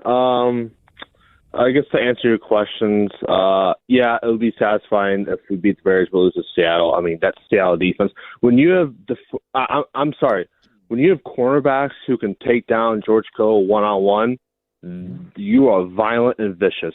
Because, I'm sorry, you think Valentine is going to do that or Keyshawn Nixon? I don't think so. So Seattle's defense is, like, the real deal. So I'm satisfied if we beat the Bears because that's arch rivals, and plus I don't have to hear them have bragging rights. But my main overarching point, Jason, I want to get to is I think the whole Matt LaFleur question. Out of these, I look at head coaches like Kevin O'Connell, Liam Cohen, Sean Payton, Kyle Shanahan, Sean McVay. I would feel a lot better if those guys were head coaches with this exact team because they're all composed. I mean, frankly, look at Kevin O'Connell. You want to talk about quarterbacks? He's dealt with J.J. McCarthy and Max Brosner and still got 9 wins. So I just feel like the whole Matt LaFleur. Right. Yeah. And like Liam Cohen, the Jags were trash last year. And they won 12 games and won the division. And I just like the whole, oh my God. And then the whole the whole Matt LaFleur question, I think if they lose, I think there's questions. I think if they win, I think he still keeps his job. I just wish that he was more composed and like wasn't doing no cutesy stuff and like just whole game plan, just play the best players. And so I just look at all these other offensive minds and they just like it's just feed like Tosh, just feed your best players enough with the whole spreading around the offense and stuff like that. So I just look at these other offensive minds and look what they do. And like with the guys and what's so great about Kevin McConnell and all these other offensive minds, the guys that you don't think of step up. Like you think of the Broncos wide receivers. I think Pack fans would take our wide receivers over theirs, but they still win. So I think that's what Matt LaFleur's issues is that he doesn't have other people step up or he doesn't put people in the right position. I think that's what people are calling for his job. So first of all, and great call. We appreciate the call, Thomas. So when it comes to LaFleur, first of all, I do say this, and I don't think it's a wide margin, but I would say the evidence to this point would tell me that Kevin O'Connell's a little bit better coach than Matt LaFleur is. Fair? I can't argue with that. Nope. Secondly, I do think that it's unfair to Matt LaFleur to dock him because he had Aaron Rodgers as his quarterback, right? Those first 2 years, they go to the NFC Championship game. They were not in a great place in 2018. As we just discussed, their last game of the season, they lost 31-0 at home to the Lions. They had fired Mike McCarthy on that dank, dark, cold, rainy December afternoon. In 2020, and I understand there was nobody in the stands, which certainly helps you on road trips, the Packers led the NFL in scoring that year. You know, Aaron Rodgers won MVP number 3 of his 4. Now, Aaron Rodgers is certainly an all-time great. No one's disputing that. But he needed a refresh, just like Brett Favre needed a refresh when they hired Mike McCarthy. You were there for that. So I think Matt LaFleur does deserve credit for that. If you want to criticize him, and I think he is by far not above criticism, I think the criticism is, has there been an evolution now to a degree where you feel like he's out scheming and out coaching opposing coaches? I think that's a fair question to ask. I don't have a problem if you ask that question as a fan, because I think there's an argument to be made and a conversation to be had there. But I don't love the idea. Like, Liam Cohen has been great this year. Not as good as Evan Cohen would have been had he been coaching them, but still really, really good. And there's no question that O'Connell got the most out of his team because, again, watching J.J. McCarthy, I don't see How they won it. 9 games with this group this year is amazing. Yep. It's amazing. I mean, watching J.J. McCarthy, I don't see it. I just don't. He stinks. So Rodgers or Malik Willis going to be their bridge quarterback. You're right. I believe you are correct. So let's get to more calls. Let's get to one more, and then we'll take a break because I know there's a lot of folks waiting. 844-770-3776. So Elliot, Jeff, and Mo, hold on. We got some more spots, too, if you want to get in on the conversation. Again, 844-770-3776. That is the carbless talk and text line. Lists is more. But let's get to Eric in Green Bay first. Eric, how's the weather there? Am I going to have any trouble driving back from Minneapolis when the show ends? You should be A-okay today. Clear skies. Sounds good. What do you got for us, buddy? Yeah, so for expectations, especially with this team kind of in the playoffs, I'm sort of in a week-by-week limbo. And just kind of like look at the last few years, for example. Like, what were your expectations in Love's first year as a starter going into the Dallas game? Very low. Nothing, right? House money.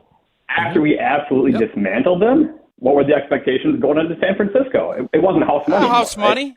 Yep. Tausch was house money.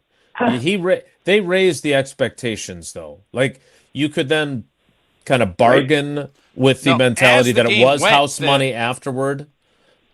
Yep. Yeah. Okay. So going into the year, my expectations are kind of right around that Vegas line, maybe 9-10 wins. I thought we were going to be competing with kind of like the Vikings Lions last year, competing for the top spot in the division. And then after the Micah Parsons signing, expectations went way up.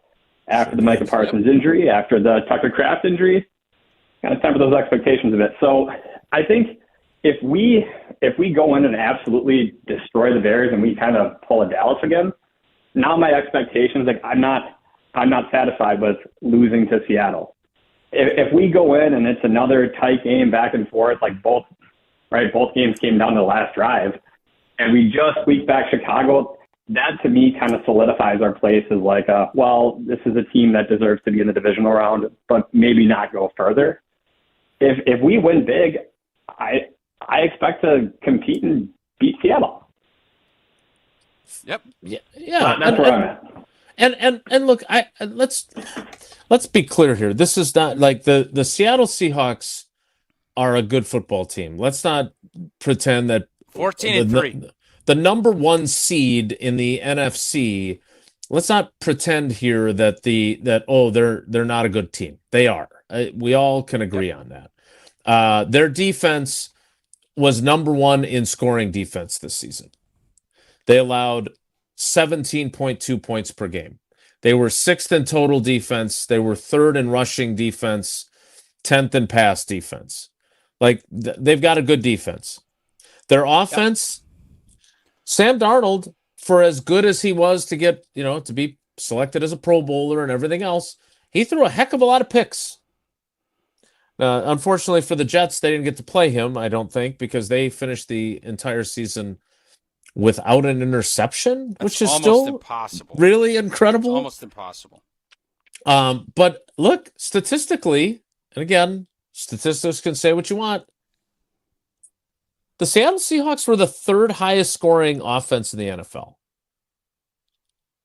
They put up numbers, right? They were I think they were 8th in total offense. Like, let's not pretend that they're some schlubs.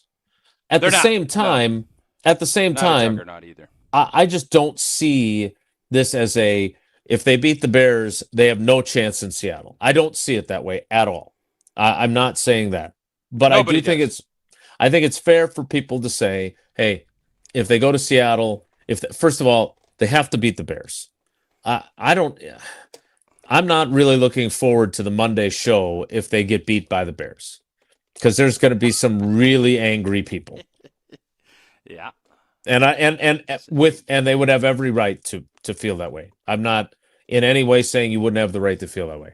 I believe they will beat the Bears. If they do, again, our question is, if they go to Seattle then and lose, are you satisfied with the season, considering all the factors? Considering all the factors. Because I would also add this. If they're in this exact spot, which I don't think they would be, if they had Parsons and Kraft still, my expectation is you are playing for a berth in the Super Bowl. You may not win on that Sunday. Yes, but you are playing for a trip to Santa Clara and Super Bowl 60. And I don't believe they're good enough to do that, but I also believe that the NFC is open enough that if they somehow pulled it off, it would be a great story, but I would be very surprised. But we'll have to wait and see. Yeah, I think Jesse and I are sitting here saying we don't fear Seattle. Seattle will be, I would say, somewhere between 5 and 7 point favorites against the Green Bay Packers in Seattle next Saturday night, if the Green Bay Packers can advance and beat the Bears. Mm-hmm. That's what I think would be. 844-770-3776, 844-770-3776. That is the Carbless Talk and Text line. This is more. We will get to more of your calls after Tausch tells us about Coors Lights. Coors Light brewed with that 3-step cold process, cold lager, cold filtered, and cold package, because it is made to chill. And whether you're watching bad, not even preseason football, or you're watching River Falls go win a Stag Bowl championship. Oh, baby, what a great win. What a story. Love seeing their coach get all choked up. I know Jesse is now Mr. Weak, as he's done the big game the other night. He's doing one every week. Congrats to River Falls. Crack open a Coors Light to celebrate their championship. Celebrate responsibly, of course. Coors Brewing Company at Golden, Colorado. More of your calls next. It's Wilde and Tausch. This is Wilde and Tausch, presented by Pella Windows and Doors of Wisconsin. Call Gina Della from Pella today, 855-PELLA-WI, and online at PellaWI.com/radio. Mark Tosher here for Pizza Hut. Well, I've told you for a while about how much I love Pizza Hut since I was a kid, and it's especially great around the holidays. Here's the winning play of the season. Pizza Hut's Triple Treat Box is back. 2 medium pizzas, breadsticks, and a dessert starting at just $19.99. Feed your crew before the game, after the game, or while you watch. The Triple Treat Box, only at Pizza Hut. Order now at pizzahut.com and on the Pizza Hut app. Pizza Hut, feed good times, and remember, no one out-pizzas the Hut. UW Credit Union presents the Prep Mania Student Athlete of the Week, supporting local student athletes as they grow on the field, in the classroom, and in the community. UW Credit Union is here for every you. Learn more at uwcu.org. Here's Dennis Semrau with the UW Credit Union Student Athlete of the Week. our ESPN Madison UW Credit Union Student Athlete of the Week, Owen Thomas Barnett. Thank you for having me, Dennis. But your name is? Barney. Barney, yeah, okay. We got to talk about this. You have the Owen line. Yes, so we give a do. shout out to your line mates in hockey. Shout out Owen Porter, Owen Cook, played with me on the Edgewood hockey team since freshman year. You look at your time here at Edgewood. What is going to stand out, I guess, the most other than maybe a championship?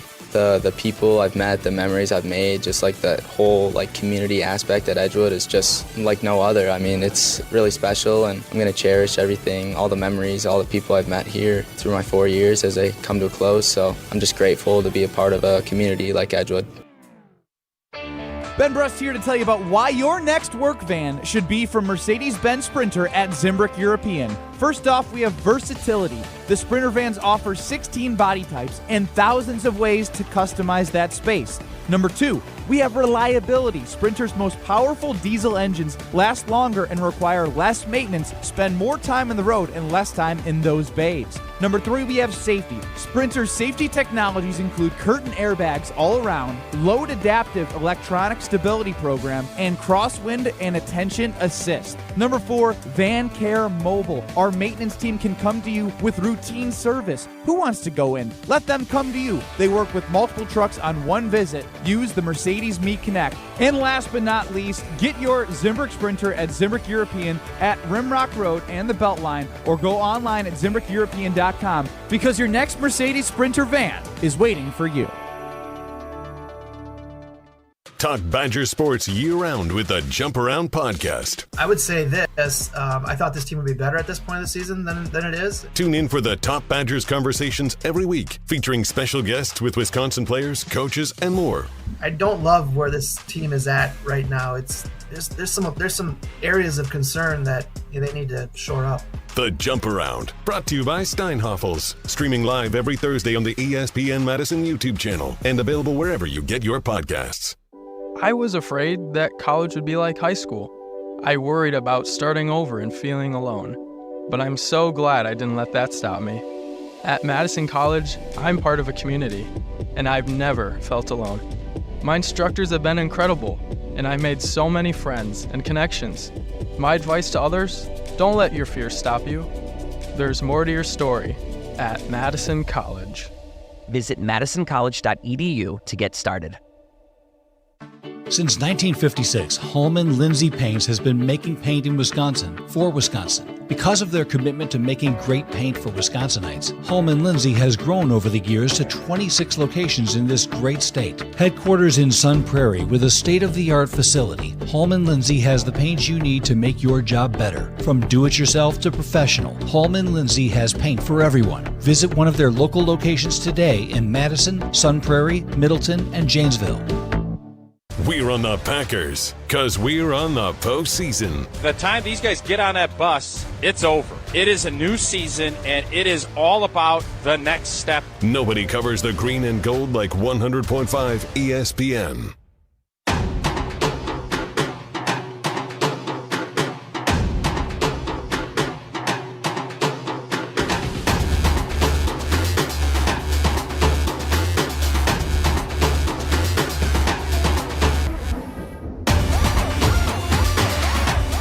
Back to your calls.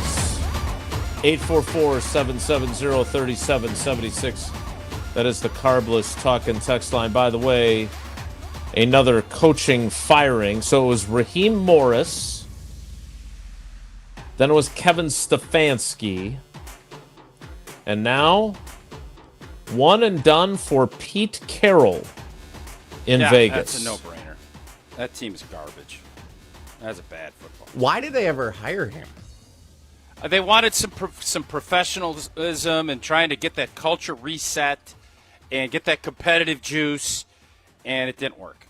And that thing is a hot mess out there. Good luck. Good luck to whoever gets that job next. 844. You have nowhere to go but up. You got nowhere to go but up.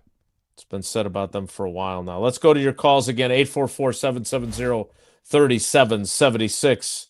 That is the Carbless Talk and Text line. List is more. Let's go to Elliot in Waukesha. Elliot, thanks for waiting. Good morning. How you doing today? Good morning, gentlemen. How are you? Awesome. Super. Expectations. What do you got? I guess my answer would be yes, because to some this could be considered a local Super Bowl. And my comment goes more along the lines of when Ben Johnson called out Matt LaFleur when he became coach. I always wondered why he said Matt LaFleur, not beat the Packers twice a year. So I'm wondering, I know I hear teams, the players don't hold grudges or believe in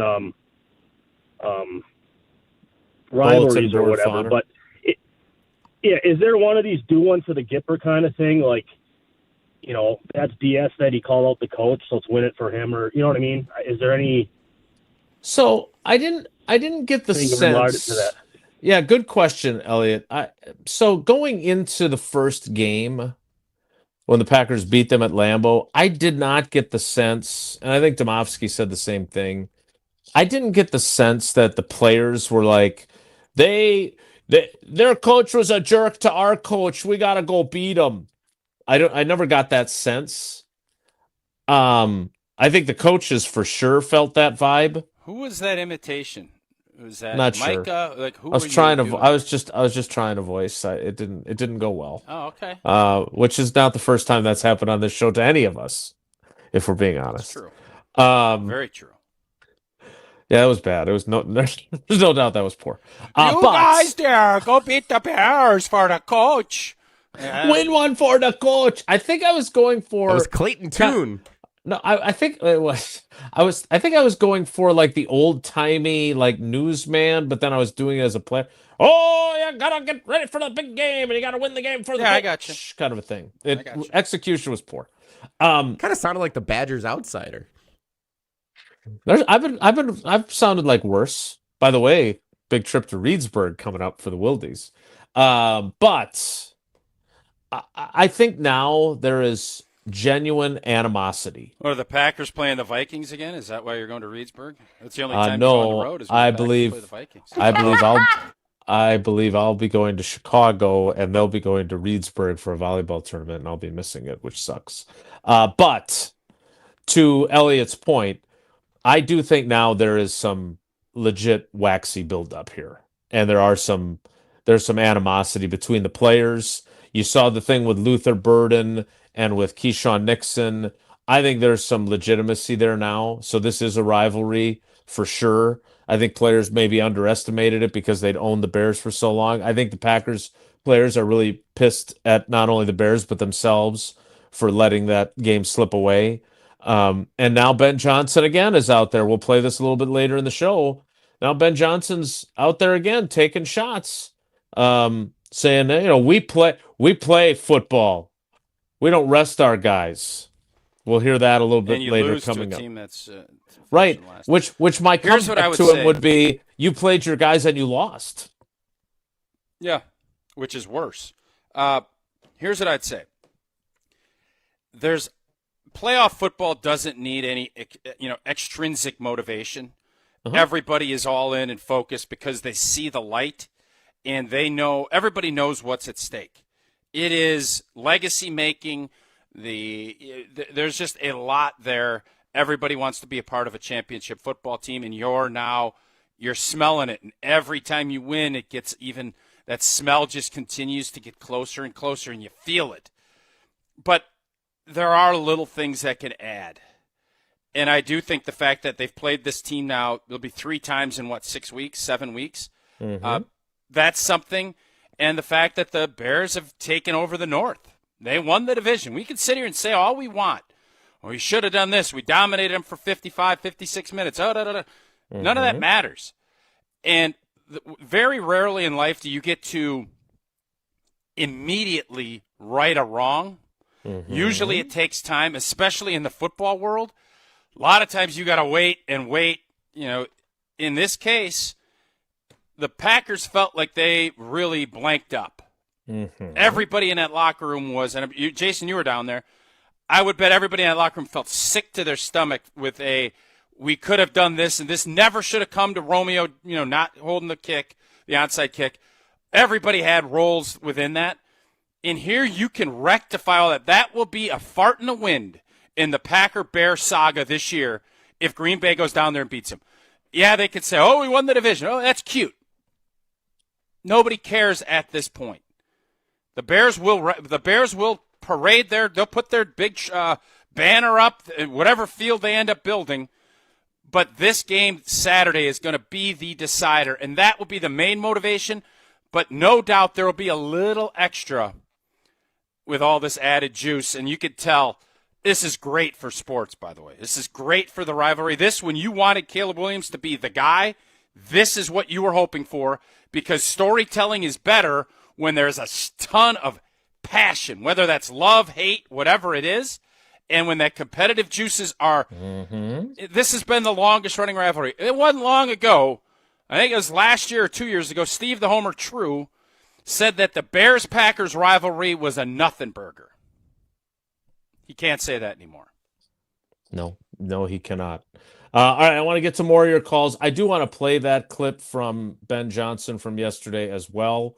So we've got that. And, of course, we always snub our texters on Mondays. So we may have time to get some text for a change of pace on a Monday as well. But if you're on hold, stay there. If you want to get in on the conversation, there's still time to do so. 844-770-3776. That is the Carbless Talking text line. Less is more. Want to remind you, Associated Bank, they're the best in the business. They're everywhere. They're in Illinois. They're in Minnesota. But they're most importantly in Wisconsin. It's not branches that make a bank local. It's roots. And Associated Bank's roots run deep in Wisconsin. So go to AssociatedBank.com. If you haven't made the switch already, it's time to make the switch to the best customer service in the industry.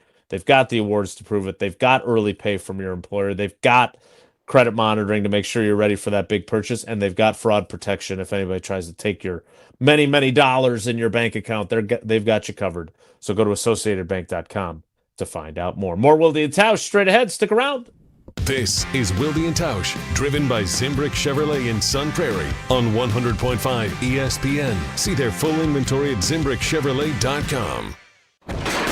What was that? It was just me or, I got such a bargain. Poorly constructed sofa falling apart. I just bought you. Yeah, well, I did just turn 3, I'm 67 in sofa years. I am so ready to retire and move to Miami. I knew I should have listened to my mother and bought that other sofa from Steinhafels. It was so strong and comfy. Tired of furniture that doesn't hold up to its end of the bargain? Steinhafels has quality furniture for every style and budget. Relax. It's Steinhafels. What's new at Zimbrick Chevrolet? A lot. A free car wash with every service, plus a brand new detail facility to keep your ride looking fresh all year long. Relax with coffee and snacks while you wait, and if you can't, grab one of their numerous service loaners, take the shuttle, or even get a lift on them. Plus, Zimbrick Chevrolet has the largest new Chevrolet inventory in southern Wisconsin, and you'll never overpay at Zimbrick Chevrolet. Zimbrick Chevrolet in Sun Prairie, the name you can trust. The college football playoff semifinals on ESPN Radio. Thursday in the Verbo Fiesta Bowl. From 47 yards, he got it! Ole Miss faces Miami. And it's intercepted! It's going to be a Miami pick six! Then on Friday in the Chick-fil-A Peach Bowl. It's Indiana, Oregon. The college football playoff semifinals, 7 Eastern. Thursday and Friday on ESPN Radio and on ESPN. $2.3 million. A recent Schwab survey of Americans says that it takes $2.3 million to be wealthy. But you may have had your financial plan set on a bigger or a more humble number. But if you're looking for added insights on how to get there or how to avoid some tax pitfalls on the way, Annex Wealth Management is ready to listen. Mark Tauscher here, and whether your situation is complex or simple, the Annex Wealth Management team can give you wealth expertise and guidance on reaching your goals. Annex Wealth Management. Know the difference. Good Karma Brands is proud to be an equal opportunity employer, providing equal employment, development, and advancement opportunities to all teammates and applicants. To learn more about careers with us, please send an email to talentacquisition@goodkarmabrands.com. That's talentacquisition@goodkarmabrands.com. Everyone plays like a champion at TPC Wisconsin. Our friendly community shares one thing, a passion for world-class golf. Women, men, and youth golfers all love the course. The $25 million upgrade is impeccable, and the list of amenities is more than impressive. But belonging where the shared pursuit of excellence is a daily practice and not just a tagline? That might be the best part. Join today and pay no dues until April 1st. Discover belonging. TBCWisconsin.com. The Bucky Badger Student Mascot Fund was created to support the amazing student athletes who bring the best mascot in the world to life. Hey, my name is Stacy Bruner. I was Bucky Badger from 2010 to 2014. My most memorable sports moment was running out the flag at the 2013 Rose Bowl versus Stanford. Your donation will help fund new scholarships to ensure that the rich tradition of Bucky lives on.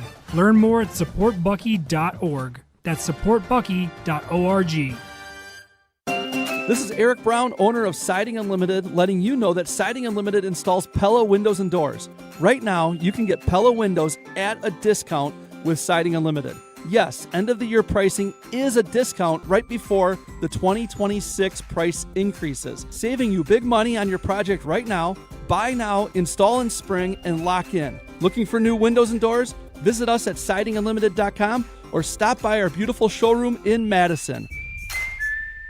The Don has spoken. Everybody has the same issues. Everyone has NIL issues. Everyone has transfer portal issues. It's up to our guys to figure out how to manage it. The Barry Alvarez Show, Mondays at 6 on 100.5 ESPN.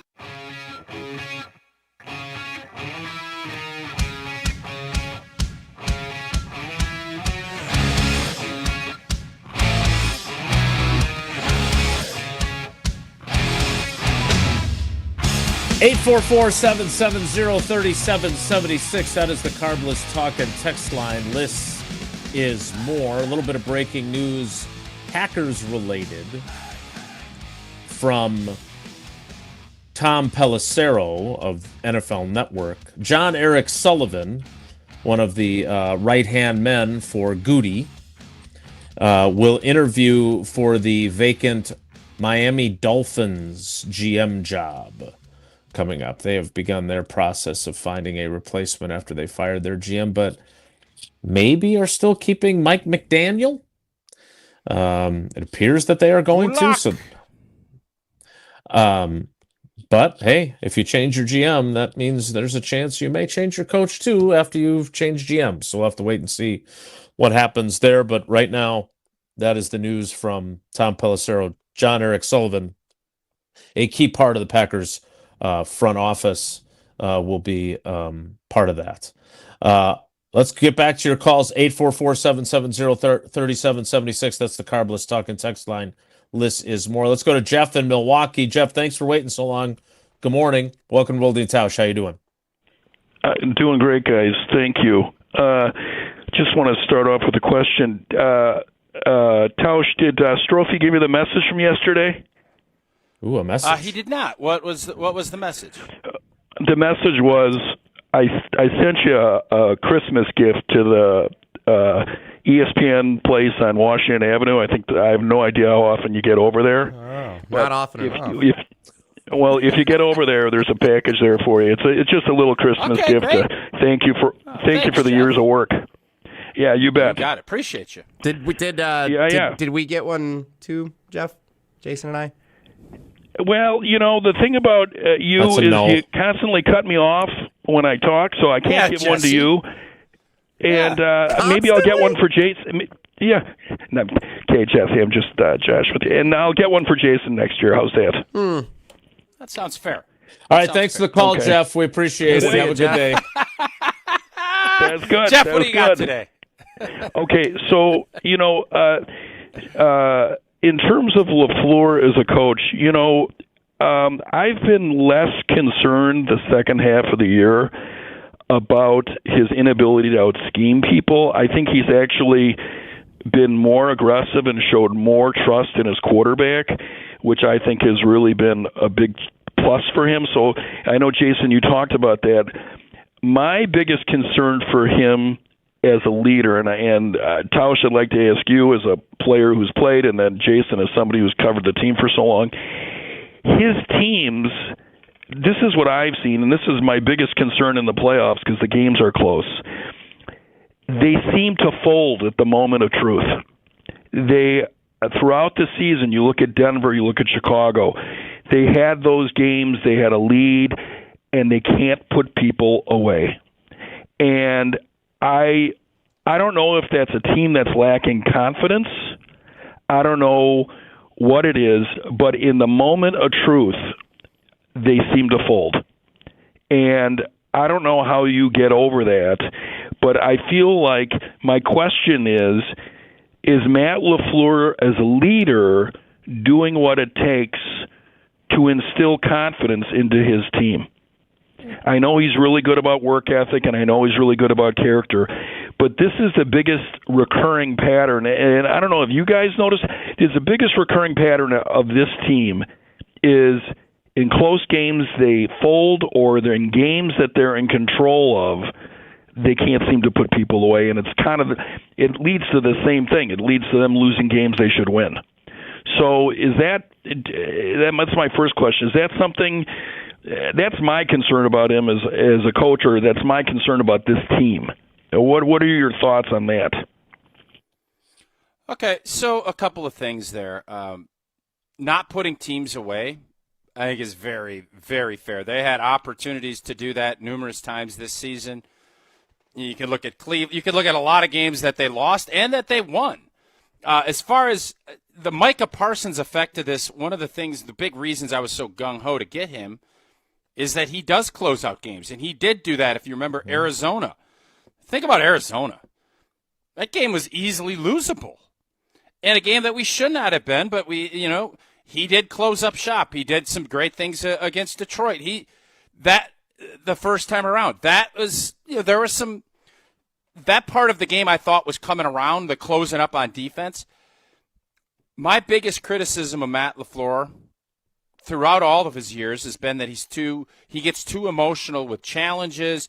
He doesn't stay steady. Now, you could say you want to have passion, and I do. There's times I like a bad call and he wants to flip out. Doesn't mean you throw a challenge flag. But that was always – and I thought this year, sans a couple of moves late here, I think he's been a lot better. I think he's gotten himself where he's not at the whim of his emotions doing things. And I give him a ton of credit. I think he has matured in that factor. But it all comes back to are his football teams prepared to make the right plays at the right time? And I think that is a fair question, especially when you look at some special teams miscues and then some defensive things that they do. I think the Matt LaFleur referendum, Saturday night is a big game for Matt LaFleur. I think just from an overall believing in what his vision is, he has been a very good football coach for the Green Bay Packers. He hasn't been that next level. He's been a great regular season coach. I'd make an argument he's probably been below average in the postseason. And when you're the head football coach for the Green Bay Packers, the regular season is this is what you expect. Postseason football, you're expected to win Super Bowls and chase championships every year. That has not been the case. They've had opportunities that they should have, could have, would have, but didn't. And now you just get the feeling that I think fans are looking at this and the expectation. The reason I brought this up and why I thought Dan and Abe brought up a good point, I don't want our expectations to change. That's the beauty of being in Green Bay.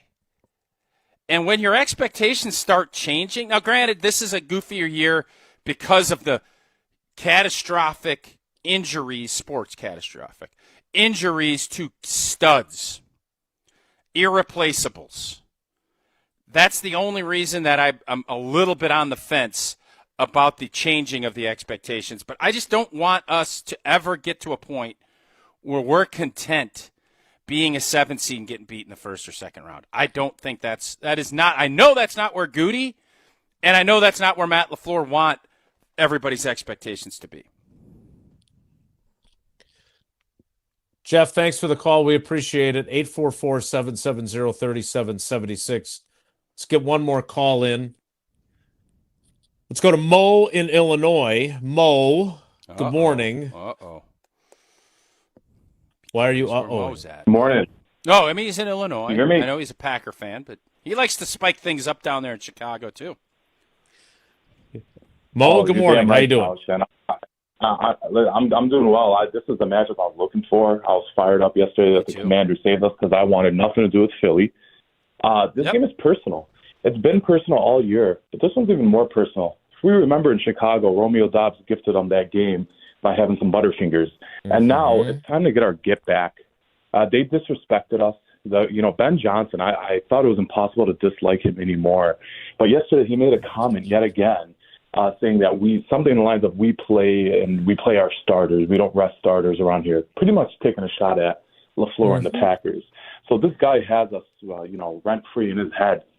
And, if we recall, DJ Moore, Caleb Williams, they were all wearing those cheese graters after the game, acting like they won the Super Bowl, even though we've been their daddy for years and dominated them. So I'm looking forward to this matchup. I think we're going to win. I think we're going to go down to Chicago, kick their butts. I think we're actually going to win by at least 10 points. And then I think we're going to head to Seattle with some momentum, and anything could happen. I feel really good about this game. I feel very, very confident, and I think that they could also beat Seattle because once you get one, it's like a domino effect, baby, and we're rolling right into the playoffs. And I can't wait to knock those suckers out of the playoffs. Nice. Mo's fired up. Just want to make sure he said suckers. With an S. Make sure Yes, for suckers. Sack. It was S. Sack. Like dum-dums. Yeah. Sack lunch. Thanks for the call, Mo. I'm not going to disagree. I'm in the same boat as Mo as far as thank you, Commanders. I really think that was going to be tough sledding going into Philly. Agreed. Even though I don't think their offense is anything special, I think we would have struggled with their corners and with their pass rush. I would have been, especially with the layoff. It just I don't like it. I would not have liked that matchup. I love this matchup, and I think I think most of us as Packer fans feel that same way that Mo just did. I almost feel like we're looking ahead, which sounds crazy. It does feel that way. Yes, it's just us. Yeah, the team is not. And that's what the team is definitely not looking ahead. But I promise you this. They're not looking at what they could have happen. You plot this thing out, and I'm telling you, man, you sit in that training room, and I don't know if they still have the old school playoff thing up on the board, but you'd look at it and you'd say, oh, well, if we get this one, now we head to Seattle, and we get that one, oh, boy. And as you win, everybody's belief level ratchets up, including fans. So we'll see. So because of your experience, because you went to the playoffs, you played 10 years, at least I played 11 years. You played the playoffs at least 8, I think. I think we missed 2 or 3 times, yeah. Yeah. How confident do you think these guys are because of the opponent they drew? Like, I agree with you wholeheartedly on, look, there's a lot of demons in Philly, including last year's performance. Now, they could have been motivated too and said, hey, that wasn't us. We can't play that way. We didn't give ourselves a chance last year, all that kind of stuff if they had gotten Philly. But I would say that this feels like exactly what they wanted to. They're not going to say that. There were a bunch of reporters asking, hey, who would you rather have, Philly or Chicago? And they all said, oh, we want to play both of them. They both beat us. Like, they all said the right thing. But if you put yourself on this team, from a confidence perspective and from a get-back perspective, this is what you would have wanted. You just wouldn't have said it publicly. Correct? No doubt. If we're just sitting around in a hot tub and we're all just jabbering, we would all say, you know what, man, we gave the Bears that game. We know we're better than them. The film would show you that we're better than them. Now you got to go out and do it. But there is not a doubt in my mind, especially as an O-line. I think you look at going against Philly's D-line compared to Chicago's D-line, not even close. And I'm sure Jordan Love is looking at it saying, I like these matchups a little bit better than Quinyon Mitchell and Cooper DeJean and all. I think they're down some guys. There is no doubt offensively you're looking at this and saying, yeah, we got some things that we can hang our hat on that can do some, Malik Willis torched that Bears defense. Like, they moved the ball all day up and down the field. Now, they didn't get touchdowns, and that's why you get beat. But there is not a doubt in my mind, if you polled that team anonymously, it would come in high 80s, low 90s. We want the Bears. Well, that is what they've got on Saturday night at Soldier Field. All right, we'll get to a couple of your texts from the Carbless Talking text line. There's also a lot of YouTube comments. The conversation has been robust in there today. And then at the top of the 11 o'clock hour, we will hear from Ben Johnson, the remarks that we mentioned earlier and that Mo mentioned. This guy's something else now, man. This guy's something else. We'll hear from him as well. Now. More Wilde and Tausch straight ahead. Stick around. We're on the Packers because we're on the postseason. The time these guys get on that bus, it's over. It is a new season, and it is all about the next step. Nobody covers the green and gold like 100.5 ESPN.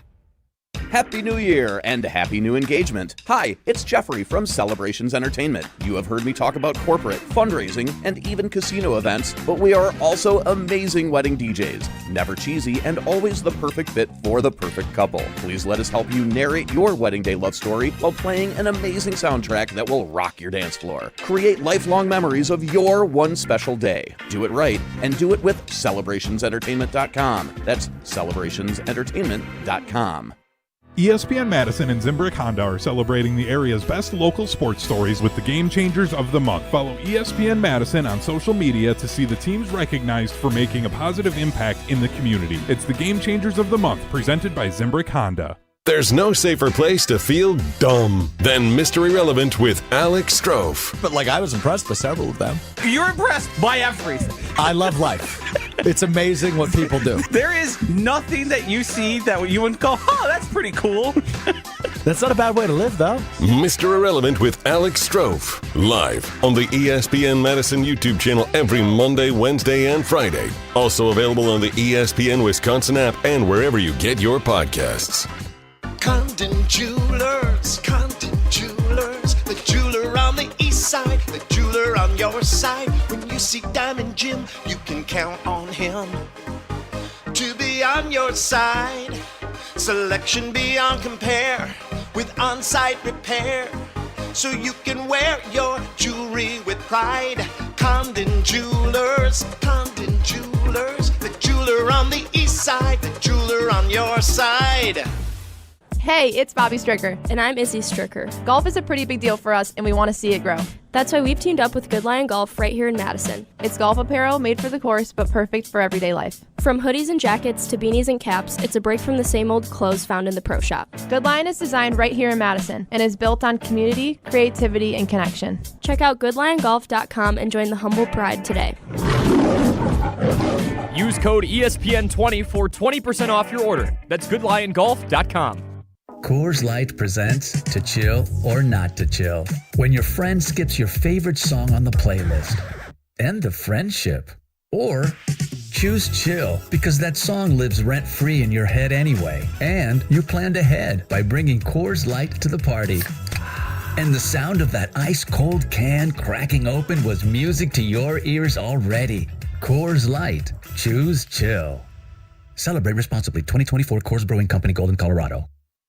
At J&K Security Solutions, protecting your home or business is more than just the priority. It's what we do. I'm President Jeffrey Beckman. Since 1987, J&K Security Solutions has been committed to providing Madison and southern Wisconsin with dependable security solutions.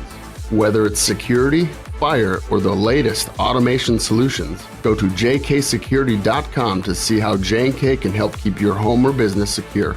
Get protected now at jksecurity.com. This season, the Bucks are going for it all. A game winner for the Greek Freak. Go inside the team's pursuit of a championship on Locked In, the new season of the Behind the Bucks podcast, narrated by Bucks legend Marcus Johnson. Hear from the team stars on why they think they can make history. It's all on Behind the Bucks on the Bucks Plus audio network. Behind the Bucks is presented by Gallagher, your trusted insurance broker and HR and benefits consultant. Available now on bucks.com/plus, the Bucks app, the new ESPN Wisconsin app, and wherever you get podcasts.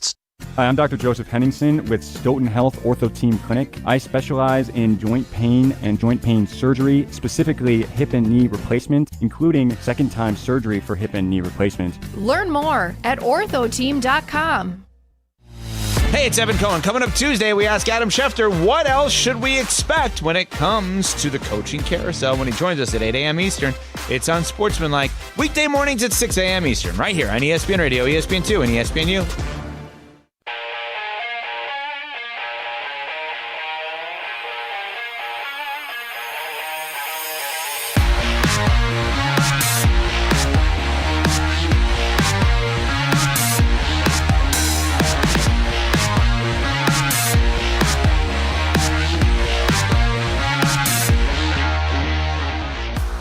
We'll hear from Ben Johnson shortly, but before that, Jesse, what do you have on the text portion of the Carbless Talkin' text line? I just got a really interesting one here from Cody in Pittsburgh, so I'm stalling for a second. Because you can't find it now. No, because I'm going to put it up here on the screen for you. I had another one. Remind me, is Cody Jana's husband? I'll have to go check our Christmas card. I think Cody... I think Cody is the one with Jana. Yes, I think that's the one. Okay. We're big in Pittsburgh. It's hard to keep track. So it's a long text, but it's an interesting one here. Make it to Seattle or not, I'll always be disappointed in this organization. Our expectations in Green Bay have changed. Tausch said we haven't adjusted our expectations, but with no one on the hook for 3 straight 7-seed appearances and a disappointing roster mostly due to poor draft classes, it's hard to not think that expectations at 1265 Lombardi Ave have changed. I'd rather not call Green Bay Titletown until this organization can show me they're serious about winning. So here's what I would say to Cody. I agree with the basic sentiment of what you're saying, but to say we're not serious about winning is that's not fair, and that's not true, because Goody saw something at the end of August and went and pounced, and it is a bold, big, correct move, and he got hurt. That's football. Tucker Kraft got hurt. So if both of those guys were healthy and you had your stars, Jordan, him, McKinney, you had that crew, even if just one of them were out, outside of Micah and Jordan, I would say, hey, this is the NFL, boys. You got to have depth. You have to have guys that can replace, and you can go do it.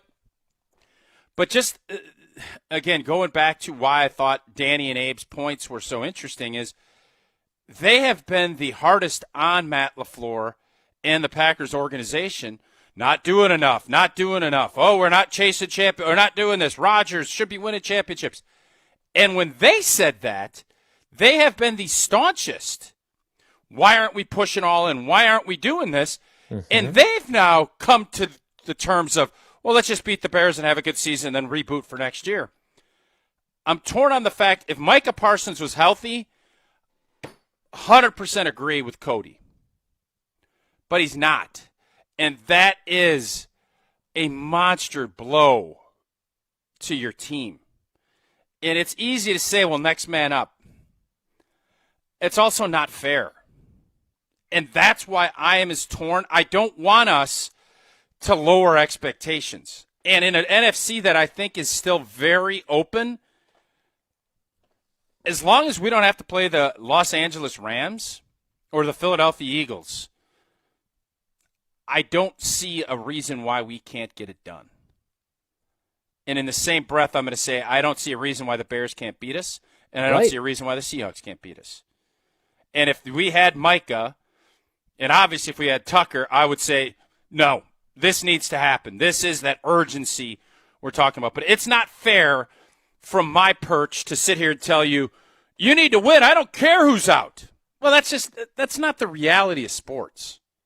And that's why I'm kind of right on that line trying to figure out how do you keep the high expectations in a year where things are open, but also understanding you are not a whole football team. You're not. And what is the calculus? Those are two huge pieces to any equation. And it's not fair just to say, tough luck, do it. Now, if you can, well, baby, what a deal. But if you can't, that isn't an excuse. It's reality. Sound graph. So the Packers face the Bears on Saturday night. If they win, they get Seattle. The other teams that are in the bracket, the Rams, the Panthers, the 49ers, and the Eagles. So your concern, rank the other teams, including Seattle, rank the other 5 teams of the teams you don't want to, that you least want to play to the teams you most want to play in the next round. So for me, I would most want to play Carolina, then the Bears. Then I would probably say Seattle, and then I'd probably say Philly, San Francisco, and then the 49. Rams. Okay, so the would be Rams, the last team I want to face. Okay, I think I am in agreement. I might flip-flop the 49ers and the Eagles. The 49, look, A, they've had Matt LaFleur's number. B, we got PTSD with the Niners, man. Exactly. And look, I understand that they went 12-5 with a lot of injuries. That's the first thing. I've got all kinds of comments in the YouTube comments saying exactly that. I get it. I would still maintain, and I understand Bosa is a great player. They were without their quarterback for a good chunk of the season. If the Packers had played without Jordan Love for a chunk of the season the way the 49ers did without Brock Purdy, I think we've seen that Malik Willis would have probably done a similar job to what Mac Jones did for them. But the Parsons injury, not only is he a great player, but the acquisition of him was such an enormous thing for this team that I think it increases the pain of him being lost. Because everything, I mean, think about not just us on August 28th, but think about everyone in that building. Like, let's be honest, there was a lot of people that were like, oh my God, I can't believe Goody did this. And that's inside and outside of the building. So losing him, you know, when we're talking about playing Enter Sandman and how many games he closed out before his injury, I do think that compounds just how painful that loss is. It's painful regardless. Yep. But because of how he changed their mentality and culture, they could say all they wanted coming out of training camp, that they thought they had a Super Bowl team, and maybe they did. But they became true believers in that possibility when they acquired Micah Parsons. And the organization set, and you said this, urgency, and then they pick up, you know, they try to get their O-line better. I don't know if you could say that they did or didn't. That's a debate that we could have. But when you go out and do what Goody did, that isn't some guys, you know, splashing a couple chips. That is moving every blanking chip you got, slamming it in the middle of the pot, saying nothing but a championship is what we're expecting. Mm-hmm. And unfortunately, that guy that you pushed into the middle of that table is not available to play. And to act as if that's, not fair or whatever it is, the reality is he's not going to be out there. I still think this defense is good enough to win playoff games. Mm-hmm. And I think agree. The offense has adjusted without Tucker, and that's where the lack of a great team in the NFC gives me belief. If there was, I would, because this is not a great Packer team. They've proven that. 9-7-1 ain't great. They've been inconsistent a vast majority of the year. They haven't been able to put a full offense, defense, special teams game together. Again, I don't know. What is the highlight of this season so far? What is the one shining moment before the playoffs? What are we one shining moment in with this team? Micah chasing down Goff in week 1? Here are the games that they won this season. Lions and Commanders, then they tied the Cowboys. Cincinnati, Arizona, Pittsburgh might be the high water mark. That was a good one. That was a good win. Okay. And then they had the 4-game winning streak. Terrible first half of offense by us, if my memory serves me. And then Jordan completes 20 passes in a row. And then it's the Giants, the Vikings, the Thanksgiving win over the Lions, which I think is a very good win as well. That was pretty good. Yep. And then the win over the Bears at Lambeau Field. So what they is do the have some moment quality you're going to wins. remember? Okay, what is the moment you're remembering from this season? Because I believe last year, I don't know if we had one. No. What is the moment? I think it's more challenging. 9-7-1 team. I think it's more challenging this year with 2 fewer wins. I think there's more options than last year when it was clearly there was no real highlights. I'm going to vote Micah chasing down Goff because that was the sign. Sack. Look at where we're going. Yeah. That's my moment for the year. Maybe maybe there's something better that I'm missing. That's mine. I think the Thanksgiving win was a really quality win, right? Totally agree. What was the moment from it? Going for it on fourth down to conversion clinch it. Close it up? Yes. Yeah. Mm-hmm. I mean, and 2 fourth down touchdowns too, right? Or 2 fourth down touchdowns. And the clinch, like Matt LaFleur, I believe there was a great American orator who said this on the post-game show. Matt LaFleur, and it was because both of us said it independently of each other. Matt LaFleur out Dan Campbell that day. And you never thought that was in Matt LaFleur. And that day he did, and it worked. And so that's up there too. I would say your line about Micah Parsons is one. I think beating Aaron Rodgers on the road certainly qualifies. They were great offensively. They scored on like 5 straight possessions in the second half of that game. Micah, that was a game that they actually got something out of Rashawn Gary. He had 2 sacks of Aaron Rodgers in that game. So last time he had one. And I think the Lions win on Thanksgiving, and I think beating the Bears at home was a really good moment too. Should have been 2 of those moments. Should have beaten them in Chicago as well. All right, we need to get to what our guy, Ben Johnson, had to say. By the way, Ben Sims, Chipotle Ben, didn't get to see him yesterday. Saw him on the field, didn't get to talk to him, but it's great to see him catch a pass for the Vikings. Ben Johnson kicks off the 11 o'clock hour. He'll do that in 2 minutes, so stick around.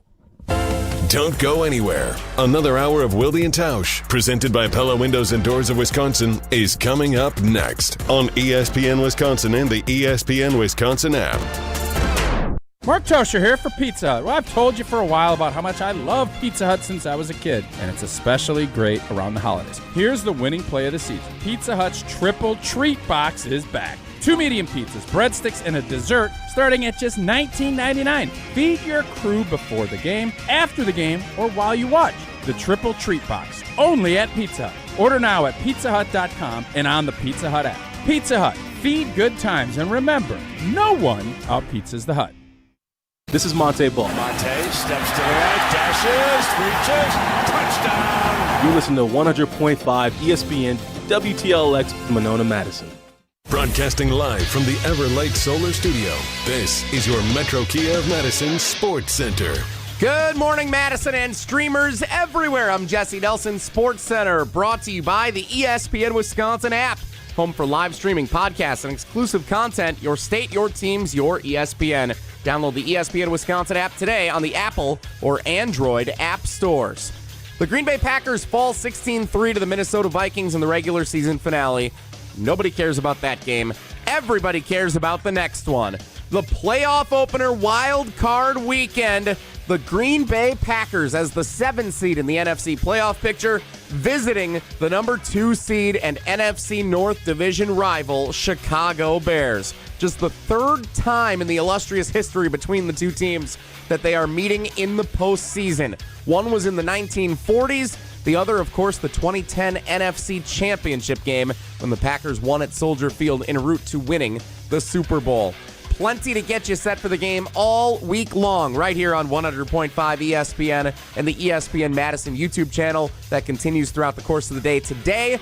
And it does continue with more Wilde and Tausch coming up next, 100.5 ESPN and the ESPN Madison YouTube channel.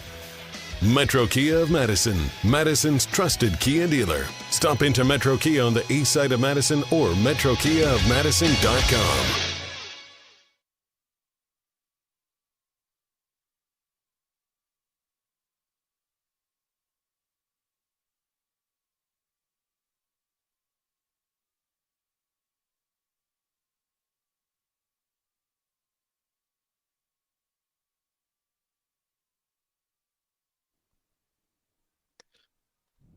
The 11 o'clock hour of Wilde and Tausch begins now. A rare Monday where we talked very little about the actual game that was played. in which the Packers lose to the Minnesota Vikings 16-3. But they didn't get shut out. Clayton Tune, 6 of 11. The Packers finished with a net -7 passing yards. Their run numbers would actually have been pretty good had Emmanuel Wilson not had a 19 or 18-yard loss on one run. Yeah. That wasn't good either. But the Packers lose, but that was not what was most important to Matt LaFleur yesterday. It was avoiding what happened in the regular season finale a year earlier, a game that, by the way, they took the lead in the final seconds, only to give it up with a field goal by the Bears to win it. But he did not want to see anyone leaving on a cart like he did with Christian Watson a year ago. We will see if that approach turns out to be right, because they will take on the Bears on Saturday night on Amazon Prime from Soldier Field, a 7 p.m. Central Time kickoff.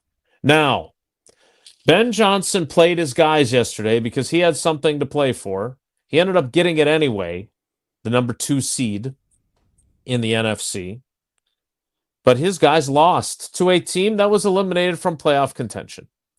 The Detroit Lions, much like they did in 2022 to Aaron Rodgers and Matt LaFleur and company, went into a division rival's house with a team that had something to play for and beat them. And yet, that didn't stop Ben Johnson from taking a shot at Matt LaFleur for resting his guys and playing it safe. Here, from the, I'm guessing the Bears website. It is chicagobears.com, which I had to look up because bears.com is a website about bears. It makes sense. What kind of bears are on the bears.com? Grizzlies. Hey, boo-boo. Okay. Polar. Here is Ben Johnson. Polar bears will come at you now. Polar bears hunt humans, which I don't know if you know. Grizzlies do too. Black bears, not necessarily. Brown bears, cute little guys. Obviously, you don't want to mess with koala bears either. Pandas. Sleepers, big sleepers. Koala bears. 22 hours of sleep a day. Koala bears, your Steinhoffel sleepers of the week. Nice. Let's hear from Ben Johnson from yesterday after the Bears lost to a team with nothing to play for. We're quickly turning the page here. Everyone's disappointed. I appreciate, like I said, their effort. Some teams, they rest their starters. We don't. We play football, and, we felt like it was really important that we were playing our best ball here today, and we didn't get that job done. And so we're quickly turning that page, and now we got a home game coming on up, and there's a way to win this next game, and that's what we're going to be solely focused on.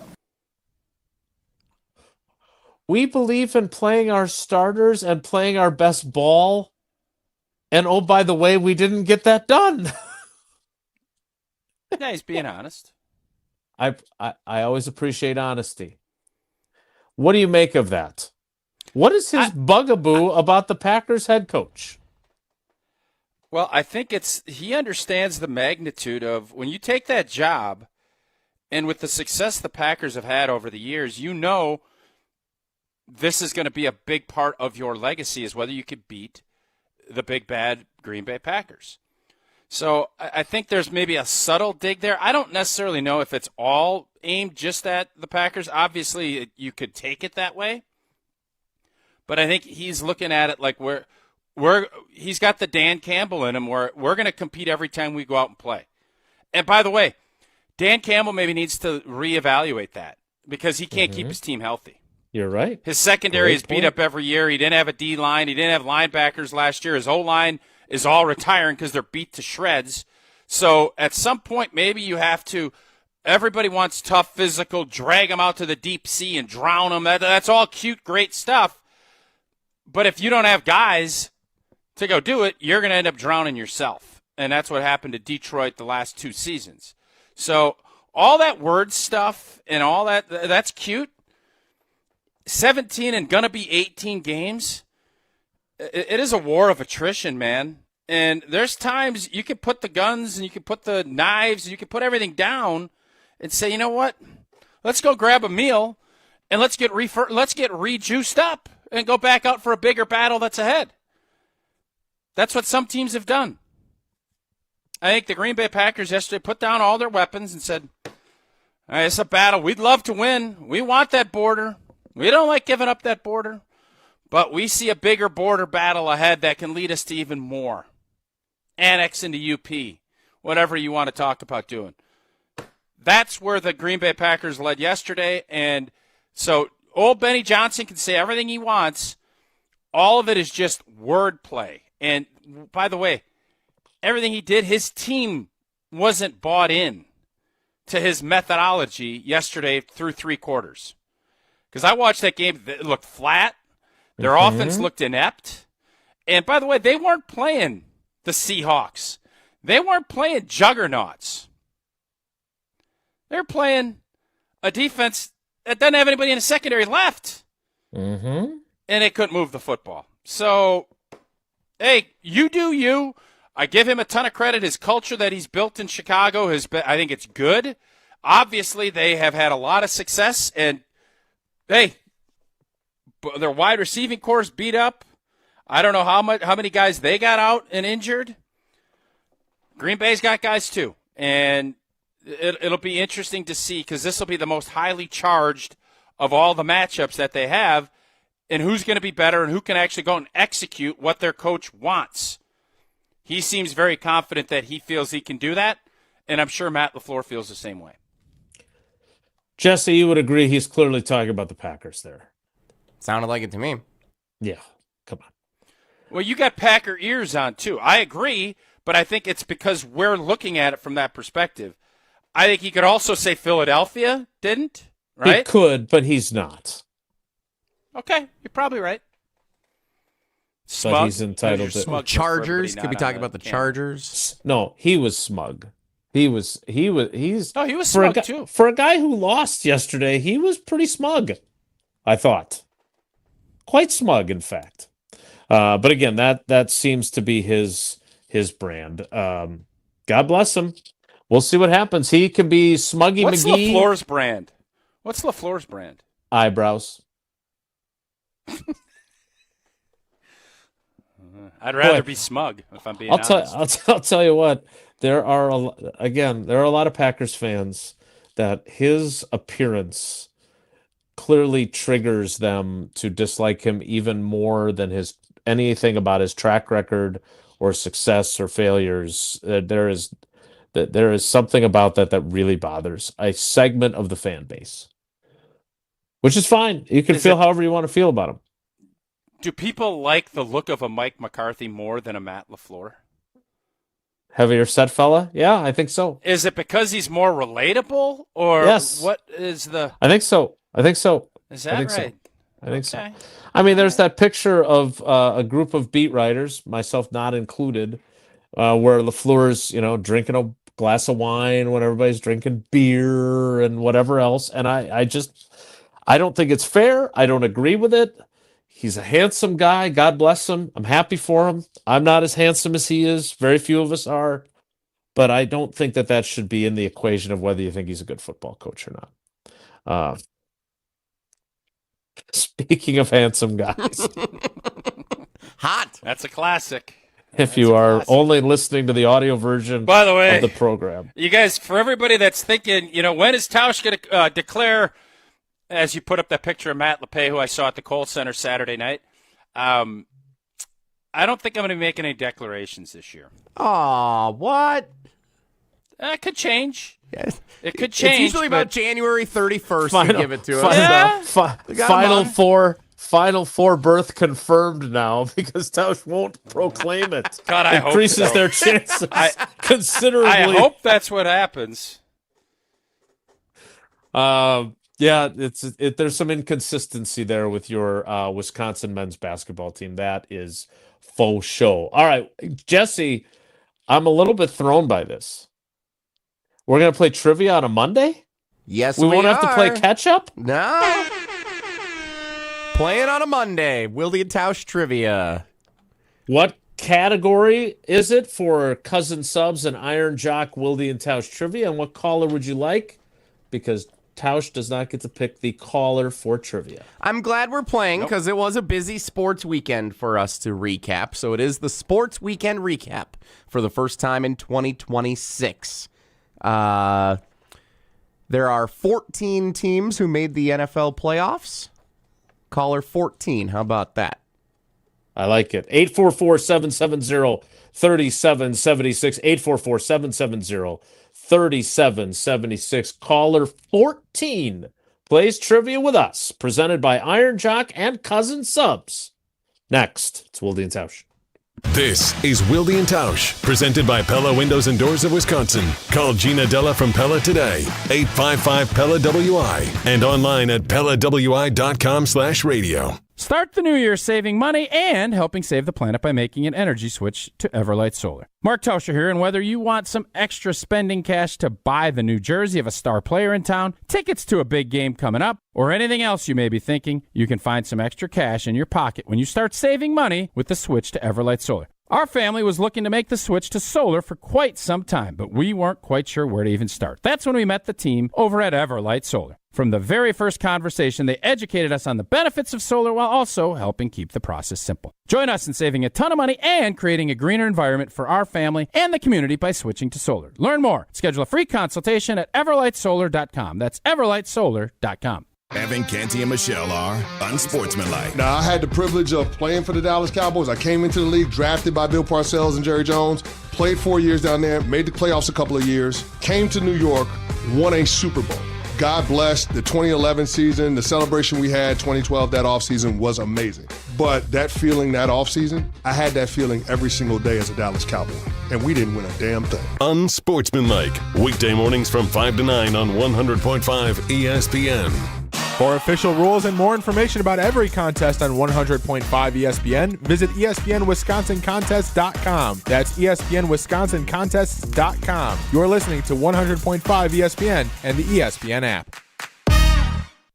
Ben Brust here to tell you about the Princeton Club. If you're looking for a place where you can better yourself while having a wonderful atmosphere, you have it at the Princeton Club. Strong communities, strong body, and strong mind. All it takes is one small step to start today. You will see that you have everything you need in order to achieve all of your goals. Find your better tomorrow at the Princeton Club. 8 Madison locations where you go in there, you take a tour, and you realize this is a place for me. Find more at PrincetonClub.net.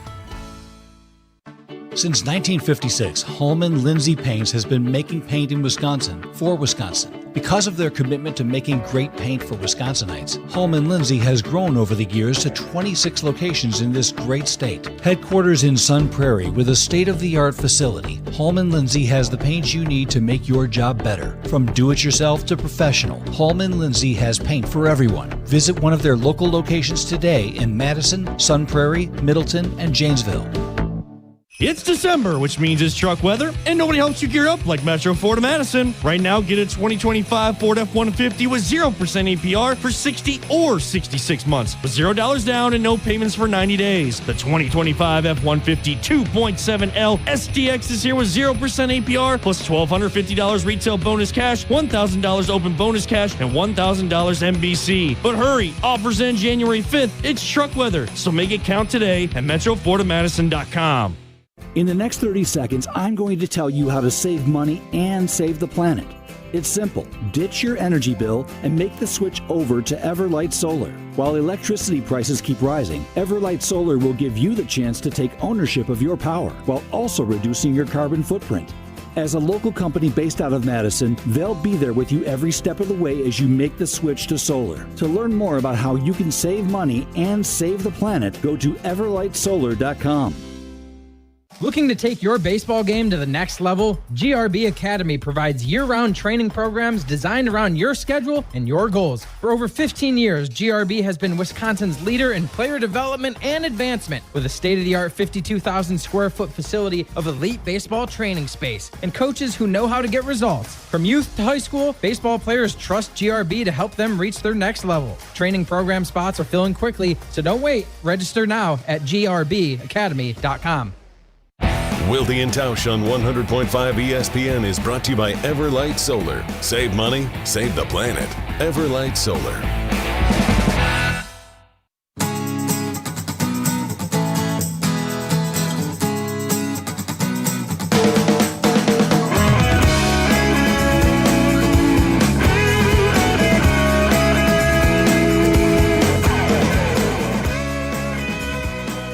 It's a rarity.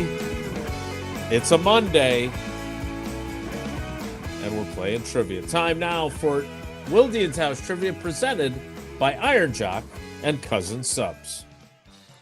Wilde and Tausch Trivia is brought to you by Cousin Subs. Cousin Subs' $10 deal meal gives you a 7.5-inch sub, bag of chips or regular fries, fountain drink, and a cookie, all for just $10. This deal is only available online or through the Cousins app. And Iron Jock, performance apparel that actually performs. No stink, just performance. And proudly Wisconsin built. Shop now at ironjock.com. It is time for trivia. Let's welcome in our contestants. Oh, he's one of the GOATs. And he doesn't take off. Well, I mean, I guess he does now because he's retired. But he certainly does not take off during crunch time in April, given his very successful accounting business. It is Jeff and Monroe. Jeff, good morning. How are you today? Good morning. I'm doing well. Wishing you guys a great 2026, and thanks for a great year of shows in 2025. Thank you. We appreciate your appreciation. So when do accountants go on vacation before we start?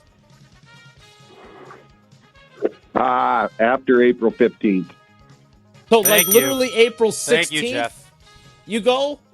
Because what about people that got extensions? Well, extensions go to October. Cool. Unless it's a corporation, then it's September. So good to know. Probably June, July. Kind of a slow time, yeah. Okay, all right. Well, that is your accountant's minutes on Wilde and Tausch. All I'm saying. Why did we ask that? All I'm saying is. He must have been one of the shows you missed, Jesse. Yeah, Jesse missed a bunch of shows. Is when you're called upon. What are you shaking your head about? I'm just trying to think back to all the shows I missed, and I can't think of one during the holidays. Well, it wasn't about the holidays. We were talking about vacations, and Tausch used accountants as an example. Yeah. All right, let's play trivia. Let's just move it along. We're done here. Jesse, come on. That was not... all right, here we go. Jeff, question number one. Jesse, if you don't know what happens on the show when you're gone, that's fine. But, you know, that question there was out of line. All the other three of us all knew that was a reference to a previous show in which we discussed vacation for accountants. And this is the first time Jeff's been on since. Jeff, question number one is this, good sir. The Carolina Panthers are in the playoffs thanks to which team winning on Sunday to force a three-way tie with 8-9 records atop the NFC South? Was it the Atlanta Falcons, the New Orleans Saints, or if this was college football, they'd change the playoff format for next year because of this? Atlanta Falcons.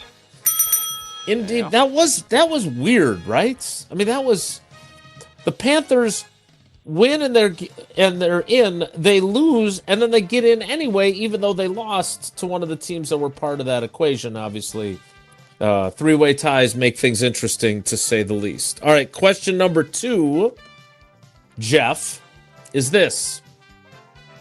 The Packers were one of three teams to only score 3 points in their Week 18 finales.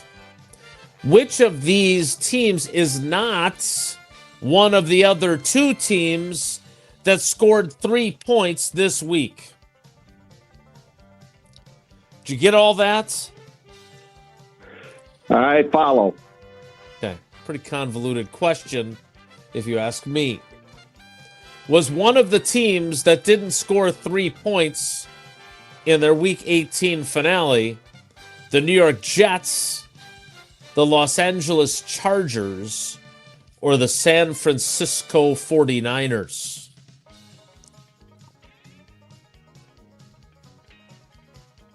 '49ers.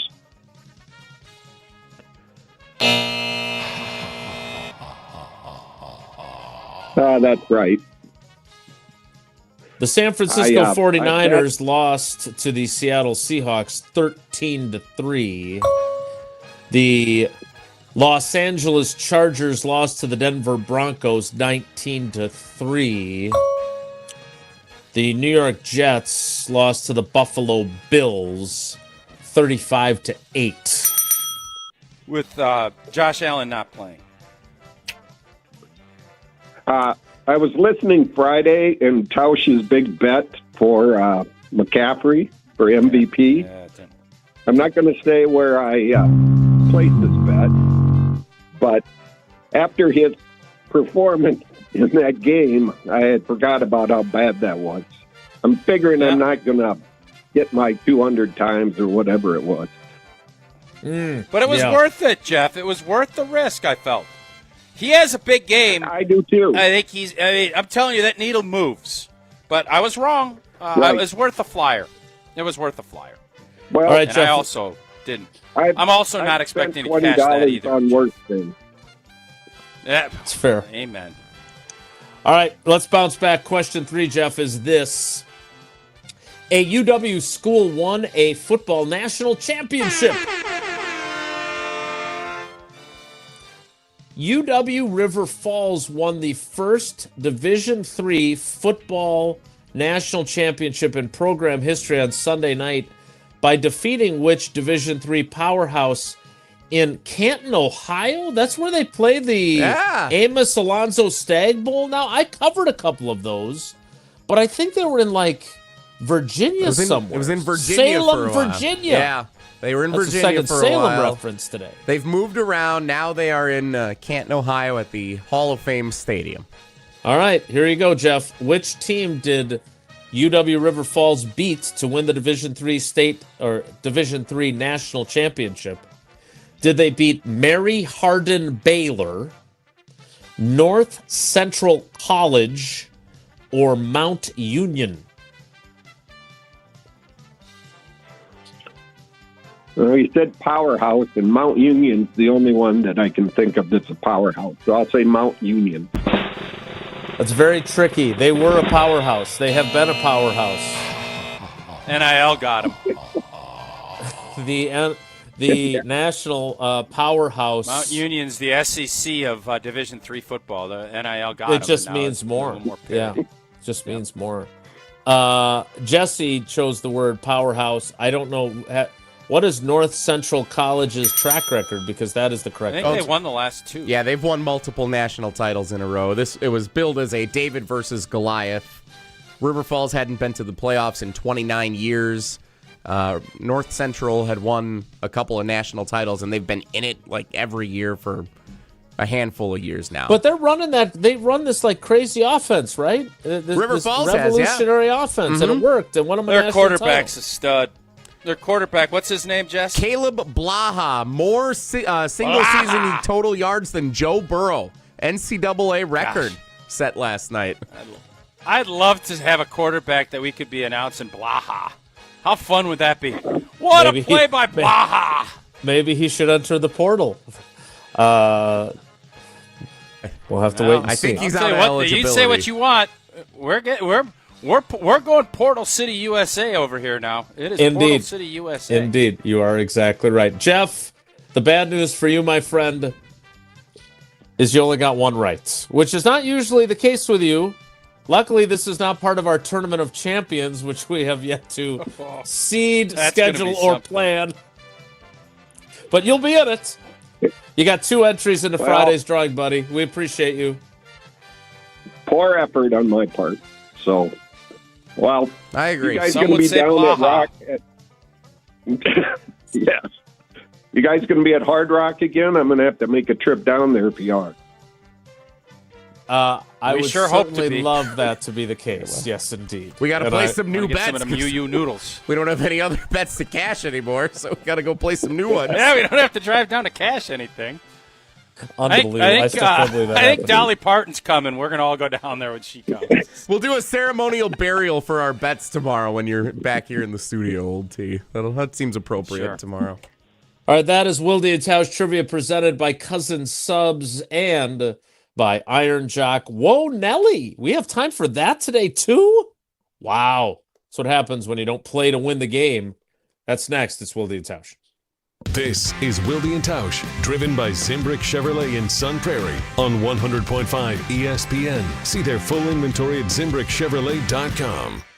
Mark Tauscher here to tell you a little bit more about Everlight Solar. We all know that electricity costs are on the rise. That's why you need to talk to my friends over at Everlight Solar. Their local team here in Madison is here to keep it simple. From your no-cost consultation to solar panel installation, the team at Everlight Solar will be with you every step of the way. Not only will they help you save money, but by switching to solar, you're also helping save the planet. Everlight Solar, a proud partner of Wisconsin Athletics. Check them out at everlightsolar.com. The college football playoff semifinals on ESPN Radio. Thursday in the Verbo Fiesta Bowl. From 47 yards, he got it! Ole Miss faces Miami. And it's intercepted! It's going to be a Miami pick six! Then on Friday in the Chick-fil-A Peach Bowl. It's Indiana, Oregon. The college football playoff semifinals, 7 Eastern. Thursday and Friday on ESPN Radio and on ESPN. We shopped at Chalmers because my husband wanted to get me a larger diamond in my engagement ring. The folks at Chalmers said, well, you know, we could just make it like this and we could do these things. Really just basically decided that there wasn't any place else we wanted to shop. But not only did they create this new engagement ring for me with this gorgeous center stone, they also rehabbed this other ring, and I am beyond pleased. Her favorite thing to do now is to walk around and show her hands and have people comment on it. This season, the Bucs are going for it all. A game winner for the Greek Freak! Go inside the team's pursuit of a championship on Locked In, the new season of the Behind the Bucs podcast, narrated by Bucs legend Marcus Johnson. Hear from the team stars on why they think they can make history. It's all on Behind the Bucs on the Bucs Plus audio network. Behind the Bucs is presented by Gallagher, your trusted insurance broker and HR and benefits consultant. Available now on Bucs.com/plus, the Bucs app, the new ESPN Wisconsin app, and wherever you get podcasts. Zimbrick Honda has been a proud part of the Madison community since 1973, and they're your one-stop shop for over 250 new Hondas to choose from. Whether it's the sedan, SUV, or truck, their selection of new vehicles is second to none and has exactly what you're looking for. Stop in today at their location on Fish Hatchery Road and check out the all-new 2024 Honda Prologue, Honda's first all-electric SUV, or browse their selection online at ZimbrickHonda.com. That's ZimbrickHonda.com. Shop local. Shop Zimbrick Honda. It's all about the green and gold and nonsense on Kyle, Brust, and Nortman. The Green Bay Packers will get to their final goal, winning the NFC North, maybe even a Super Bowl run, is to continue this identity of letting it rip. If you get too conservative, you're going to falter like they did earlier in the season. Let it rip, Matt LaFleur. Do you firmly believe that's the foundation? I do believe it is now. Presented by Bud Light, the official beer of the NFL. Weekdays from 2 till 4 on 100.5 ESPN and the ESPN Wisconsin app. Purchase your tickets, grab some friends, and get to the Sylvie on Thursday, January 29th for Andy North Trivia Night presented by Exact Sciences. Enjoy a fun and inspiring evening of trivia, music, food, and refreshments while helping to raise money for UW Carbone Cancer Center. This fun and inspiring event is hosted by Andy North, and along with the trivia, the lineup includes a silent auction, celebrity appearances, and prizes. Doors open at 6. Visit AndyNorthandFriends.com to buy your tickets. Past year's events have sold out quickly, so get your tickets today. What's up, Madison? It's Stacy from Bruner Realty. You know that honey-do list that's been sitting on your counter since what, 2020? Yeah, we can handle that. From leaky faucets to light fixtures, our handyman team at Bruner Realty fixes it all. Fast, friendly, and done right the first time. We take care of it so you don't have to. Visit fixedbybruner.com. That's fixedbybruner.com. Because your to-do list deserves a happy ending. On the air, on demand, on social, on Wisconsin Sports. Serving Wisconsin sports fans. This is 100.5 ESPN.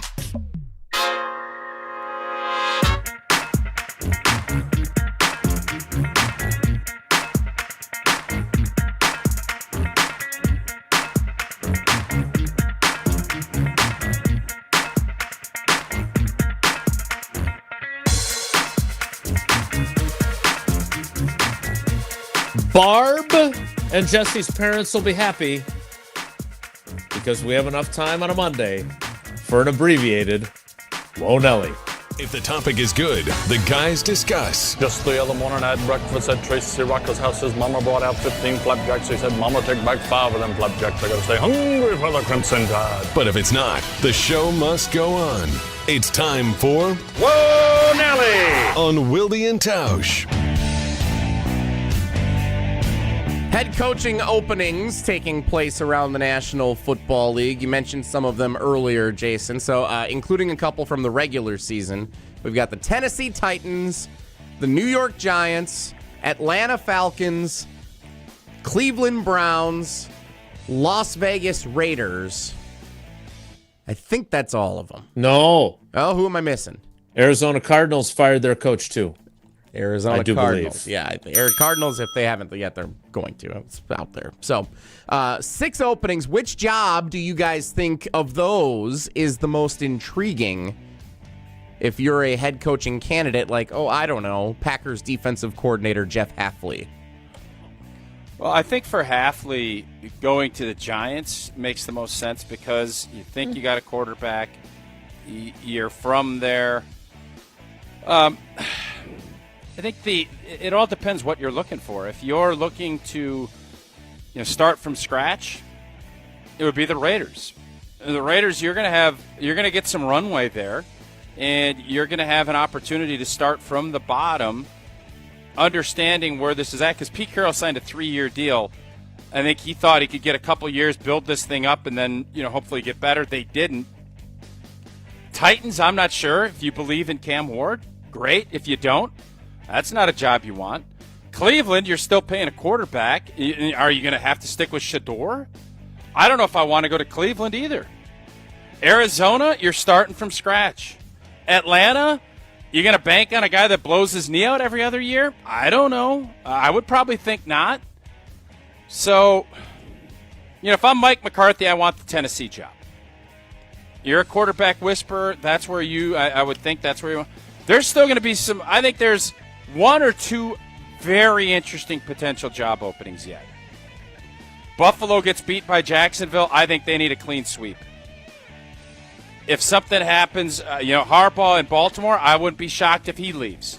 And if Pittsburgh gets curb stomped against Houston, I could see that thing moving. So you're still, what are you looking for? You don't jump into these jobs now. If you really are, you want to make sure you're going to give yourself a chance to have a chance. In some of these places, I'm not sure you do.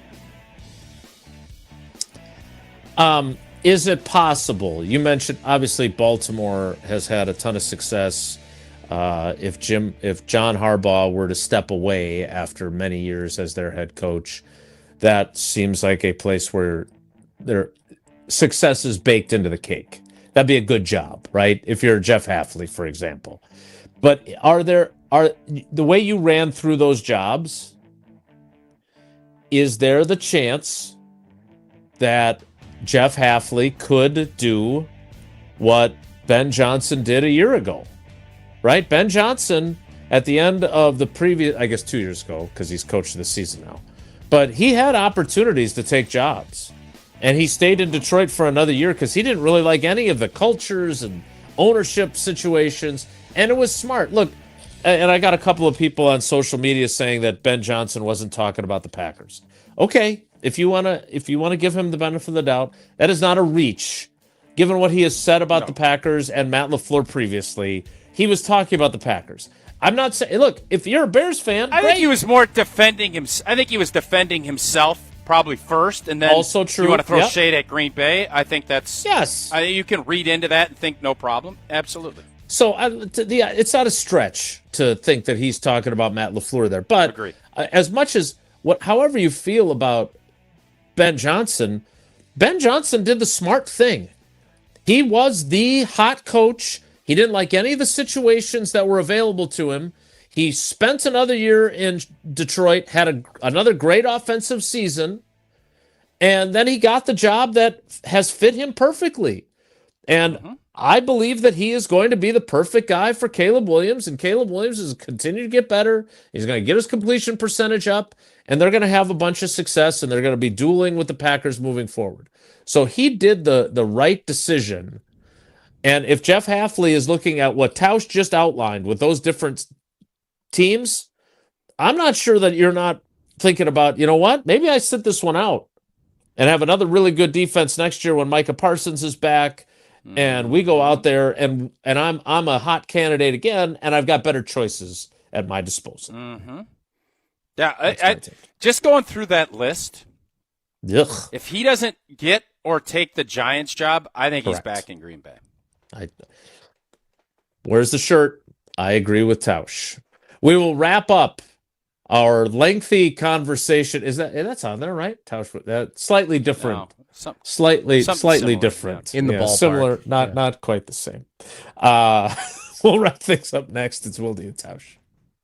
We're on the Packers. This is a crazy season. There isn't a juggernaut. Because we're on the postseason. There's not one team that this team can't beat. And as we saw earlier, there's not one team that this team cannot get beaten by. You're listening to 100.5 ESPN. Mark Tauscher here for Zimbrick Chevrolet in Sun Prairie. Well, are you thinking a new vehicle or even some vehicle maintenance would help kickstart your new year? Well, then get in touch with the great team at Zimbrick Chevrolet, the name you can trust. When it comes to safe winter driving, the place to prepare is not on the side of the road, it's at Zimbrick Chevrolet. And as you're hitting the road to visit family, gather with friends, to watch the game, or to experience a snowy weekend adventure, make sure your vehicle is ready to take on the Wisconsin winter. Get a tune-up. If your car is due for a scheduled maintenance or just needs a tune-up, do it now. If certain parts are damaged, like the water pump, hoses, and belts, they could unexpectedly leave you stranded. Check the battery. Cold temperatures reduce a battery's storage capacity, and the more frigid the temperature, the more power your engine needs to start. Zimbrick Chevrolet can install a new battery in minutes. Some more winter driving advice? Check your tires, change your oil, and keep the gas tank full. Make sure your vehicle is ready for the winter roads. Call to schedule an appointment with the great team at Zimbrick Chevrolet on Main Street in Sun Prairie or online at ZimbrickChevrolet.com. Zimbrick Chevrolet, the name you can trust. The College Football Playoff Semifinals on ESPN Radio. Thursday in the Verbo Fiesta Bowl. From 47 yards, he got it! Ole Miss faces Miami. And it's intercepted! It's going to be a Miami pick six! Then on Friday in the Chick-fil-A Peach Bowl. It's Indiana, Oregon. The College Football Playoff Semifinals, 7 Eastern. Thursday and Friday on ESPN Radio and on ESPN. What's better than cheering for the Packers with an ice-cold beer in your hand? Cheering for the Packers with an ice-cold beer in your hand that you got for 10% off. And when you get Packers checking from Associated Bank, you get even more. Like 10% off food and 10% off drinks on game day. Like that ice-cold beer in your hand. Plus 15% off Pro Shop gear. Only with Packers checking. Associated Bank. Bank of the Packers. Learn more at associatedbank.com/Packers. Member FDIC. I was afraid that college would be like high school. I worried about starting over and feeling alone. But I'm so glad I didn't let that stop me. At Madison College, I'm part of a community, and I've never felt alone. My instructors have been incredible, and I made so many friends and connections. My advice to others, don't let your fears stop you. There's more to your story at Madison College. Visit madisoncollege.edu to get started. Coors Light presents To Chill or Not to Chill. When your friend skips your favorite song on the playlist. End the friendship. Or choose chill because that song lives rent-free in your head anyway. And you planned ahead by bringing Coors Light to the party. And the sound of that ice-cold can cracking open was music to your ears already. Coors Light. Choose chill. Celebrate responsibly. 2024 Coors Brewing Company, Golden, Colorado.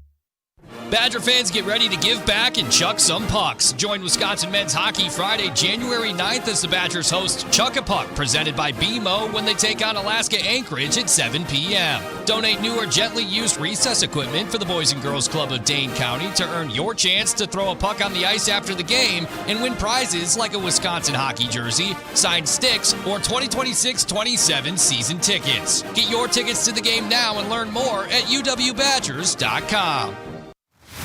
When a trophy is raised, it can feel like the season's over, but on the ESPN app, it never really is. Because with more than 47,000 live events, plus originals, highlights, and coverage from every corner of the sports world, there's always something to dive into. No off-season, just everything a fan needs to keep going. Always in season, get all of ESPN all in one place. Download the ESPN app on your TV or phone today.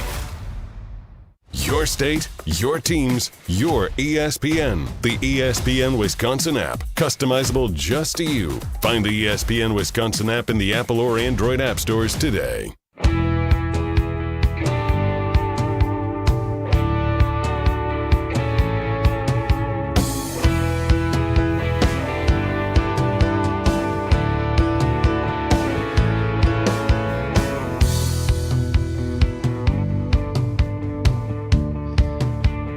Wilde and Tausch wrapping things up as the Packers get ready for Saturday Night Football, the NFC wildcard round in Chicago at Soldier Field against the arch-rival Bears. Jesse, you have a fact check? Yes, earlier we had a text from Cody in Pittsburgh. Cody in Pittsburgh is not related to Jana in Pittsburgh. Jana and Colby in Pittsburgh are together. I knew that. I got crossed up in it. Jana and you Colby. Not Cody. Cody is independent of Jana and Colby. But do they know each other at all? No. Okay. Well, maybe when we do our Wilde and Tausch tour stop in Pittsburgh, maybe we can get everybody together for a little gathering in Pittsburgh. All right. Speaking of Pittsburgh, Aaron Rodgers in the playoffs. The Steelers winning last night. We did not get to talk about that. There were some vintage Aaron Rodgers moments there. That's for sure. And a missed field goal that would have sent the Baltimore Ravens to the playoffs instead. And of holy Aaron water. Rodgers. You see the holy water? I did see that. That was blessed be the south end zone. If you're a Steelers fan. We're blessed as well. And what a fun day we had. I will be back home in Green Bay for tomorrow's show. Thanks to everybody who came along for the ride with us today. Have a great day. Take care. Be good. Miss any of today's episode of Wilde and Tausch, presented by Pella Windows and Doors of Wisconsin? Commercial-free full show podcasts are available free on